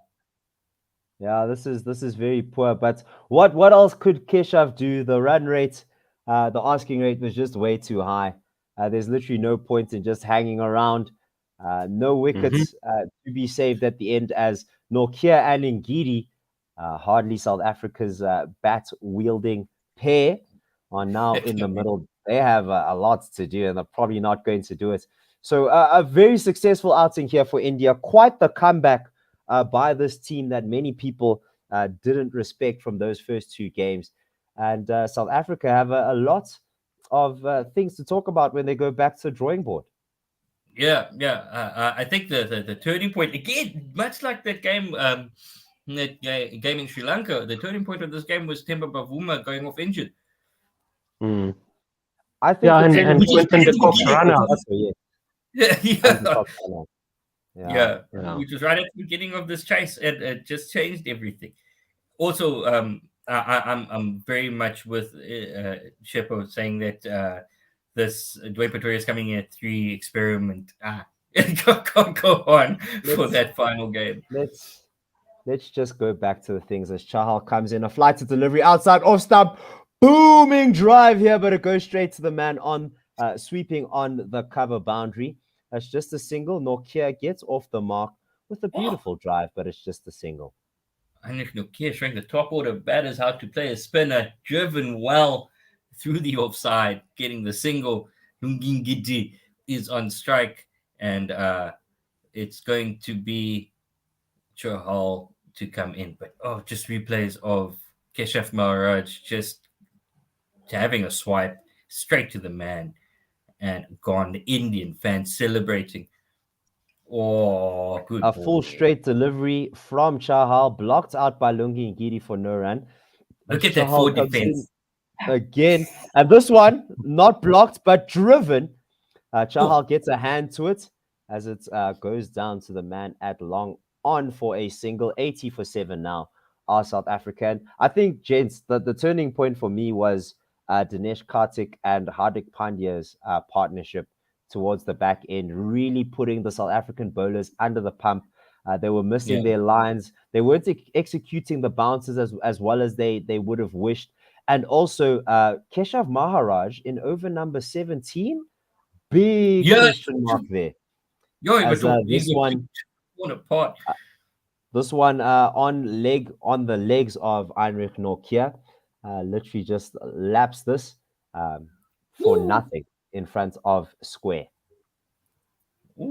Okay, so you're playing Heinrich Nokia, Lungi Ngidi, the Bre Shamsi, as we see this next delivery. A good length delivery. Heinrich Nokia trying to play this on the back foot, turns away, and he tries to play this, but misses, just misses the outside edge of a wafting bat. It looked like he was trying to guide it to slip. Didn't know much about this that one. It throws the kitchen sink at it, gets the top catching edge, practice and goes down the throat of cover. Another wicket for South Africa. These guys just want to go home. They're done. They're done. That was a bit soft. One more wicket. They're done. They want to end this for us. They want to end the pain. You know what? I don't mind. Let's go. As long as it's quick. As long as it's quick. Yeah. Just go. Heinrich, you don't have to be a hero. Just gooi, mate. Just gooi. This is a lost cause. We have a comment here from Ray PBM9. Please do comment on YouTube and tweet us at Gorilla SA. He says Umpo's claim of SA being the best T20 team in jeopardy, and I can guarantee that Umpo definitely didn't say that. Guarantee that Umpo definitely didn't say that. That doesn't sound like this is definitely not our best T20 lineup. No. We're playing 4 specialist bowlers. You could argue that maybe Janssen is an all-rounder in the making, but and then if he's an all-rounder, then so you've got Pavuma. Back of a length delivery. Avesh Khan is in. A back of a length delivery that Lungi Ngidi guides to third man for a single. 81 for 8 now. Yes, you're saying Otto? Okay, so you're picking 4 specialist bowlers, and then if you count Keshav as an all-rounder, which is a stretch, that's 5 specialist bowlers, and then Dwayne Pretorius, and then you're expecting 3 or 4 guys to score the bulk of the runs. So I don't think this is our best T20 team. Not by a long stretch. Is that Avesh Khan, a back of a length delivery. Lungi Ngidi somehow finds the gap on the offside. A very unconventional shot, giving himself a lot of room, playing this cross bat through the covers. They're going for 2 runs, make it safely in the end. Yeah, I do feel that this batting lineup is a batter short in the long run. But I think what the Proteas are looking for is a batting all rounder, more of a JP Dumini sort of thing. Yeah, and if you're playing 2 spinners, they should bowl 8 overs in a T20. Yeah. And that's what I was another thinking in thing. the previous game as well. Yeah. Like, what If you're going to pick two if you're not spinners, bowling? why aren't they bowling Yeah. 8 overs? Yeah. Okay, next If delivery. Tabraiz Shamsi is not bowling himself out, like Mm. a short length delivery that Lungi Ngidi ducks under for no run. If Tabraiz Shamsi is not bowling, what is he offering the team? Like, Yeah. Yeah. let's be honest. He's not the most. Yeah. He's not the quickest on the field. That's fair. He's not a batter either. So then, Yeah. and he's only bowling 2 overs. So what Yeah. are we doing with those 2 overs? Could go to someone else. And I think that's where Aiden Markham can sort of slot in. You'd want a spinning option. I understand wanting a second spinning option, but it can't be Keshav and Tabraiz Shamsi as this one. A good length delivery, Lungi Ngidi on the back foot, trying to hoik this to the onside with a big swat, but doesn't connect it at all. Goes to the offside, a dot ball there. But yeah, like the two spinners, guys. Yeah. For the ah. balance of this team, if you want to play 2 spinners, one of them needs to be a batter. That bowls a bit. Like a batter. Yeah. Or a proper all-rounder. Yes. Or someone that can offer you more than what Tabraiz Shamsi offers. That's just bowling spin. So another short ball that Lungi Ngidi ducks under. Again, what's the Send it, man. But we can't afford him. He's too expensive. Faf du Plessis. Yeah, it was expensive. So does Wiese Hendricks. So does Heinrich Klaassen. Why isn't Heinrich Hugo? They will play an extra batter. Who would that be, though? That's what I'm saying. Heinrich Klaassen.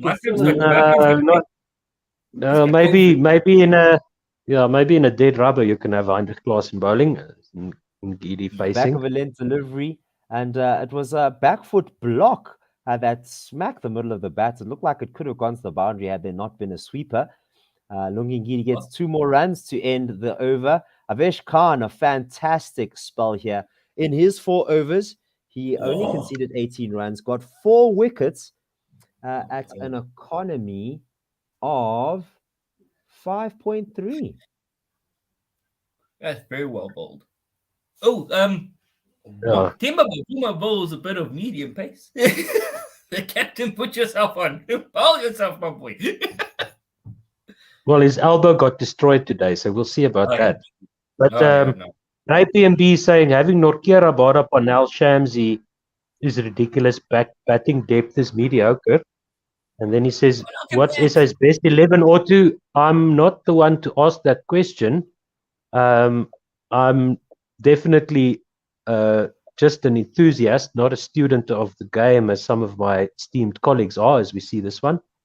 Axel Patel outside the off stump, cut by Shamsi to the offside for no run. He's on 3 off 2. This is where we need. But I know I've heard Mpo talking about bowling 2 spinners and they're not bowling out the overs or picking a bowler. Yeah. Outside the off stump, Tabraiz Shamsi plays this across the line behind square to a short fine leg for a single, 87 for 8. And I'm reminded of the selection of Andile Pekwayo, and then he doesn't bowl. So, that's happened before as Lungi Ngidi tries to absolutely heave this to the leg side square of the wicket. Misses it all, ends up another dot ball. Yeah. That just missed the off stump. Well, getting behind him, getting everything behind it. Now he wants to block. No, Lungi, hit, mate. Just go, bro. What are you gonna do? Well played. Take a chance. You could be a hero. And into the hands of Long On. That ends. Nope. South Africa 87 for 9. Is Temba Bavuma gonna come in? He really should. Just call it, mate. Just call it. That's it. Just call it. This should be the end of the game. Hands are being shook, and it is the end of the game. South Africa, wow. 87 for 9. Damn. Oh, guys. Embarrassing. That hurts, Mark bro. Arch is going to have some harsh words for the Proteas tonight. stopping them from maybe going out and having a chat with them. Yeah, look, and if you're facing an Indian team without Rohit Sharma, Virat Kohli, and Jasprit Bumrah, yeah, we should have sealed this one on Tuesday. But another chance for India to level the series. They did that, and now it's going to be very difficult for South Africa to bounce back from this, because these Indian players have got a lot of confidence from this game and the game on Tuesday night. So we look forward to Sunday. Take us through the scorecard. Who's got the scorecard?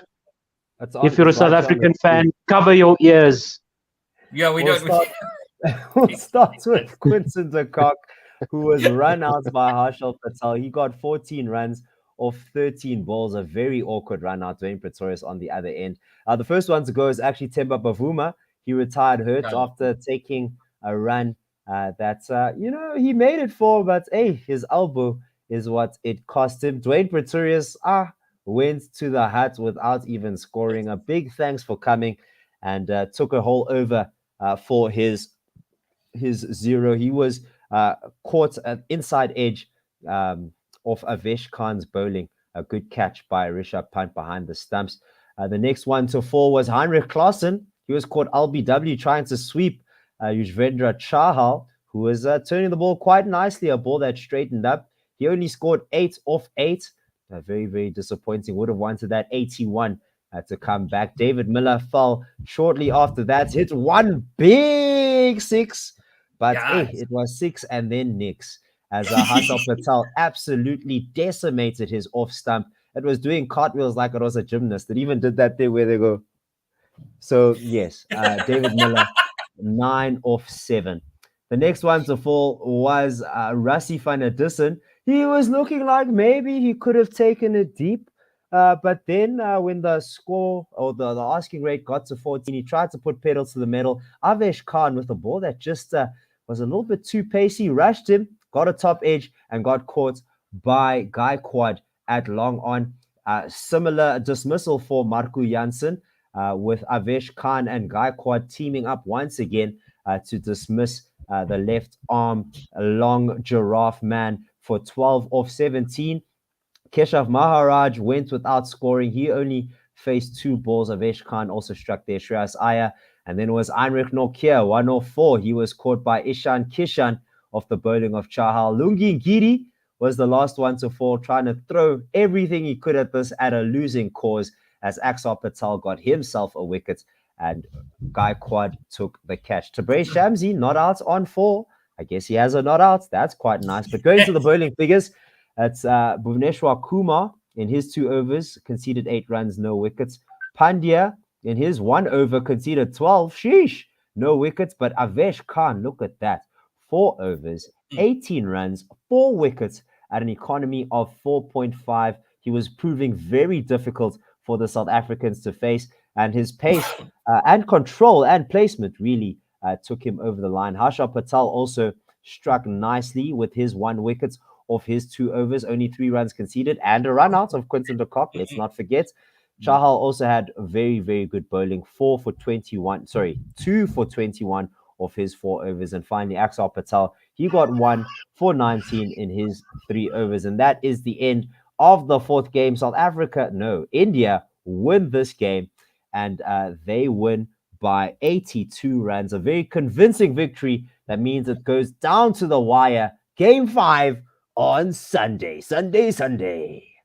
Oh, it's going to be good. South Africa have a lot to think about. India are going to have all the momentum going into that game. Let's see if the Proteas can pull themselves up, as we know they can. It's going to be a heck of a game on Sunday. Game 7 of the World Series. Yes, indeed. Game 5 of the T20 International Series against India. And yes, we could call it a World Series. Is there's some points here for the world thing? Anyway, No. Not okay. So this is just game 5 of the India series against South Africa, between South Africa It's and a India. knockout game. The practice for the World It Cup. is. It is. It is. And hopefully South Africa can find their knockout game, whatever we Mentality. need to win a knockout game. So What's join your game? us, please. Just go. Half past one GMT on Sunday afternoon. That's 3:30 South African time. That is 7 o'clock Indian time. Work it out yourself wherever you are. Thank you so much, everybody, for the comments. Thank you for listening. We do appreciate it. Thank you to all the commentators. We're doing this for free, and we love it, and that's why we're doing it. So thank you for all the support. Please spread the word. Tell all your friends to join us on Sunday for the final game, and we'll see you then. Thank you, Anis. Thank you, Tsepo. Make love, not war. Make love, not war. Bye. Ciao. Bye, everyone. Bye.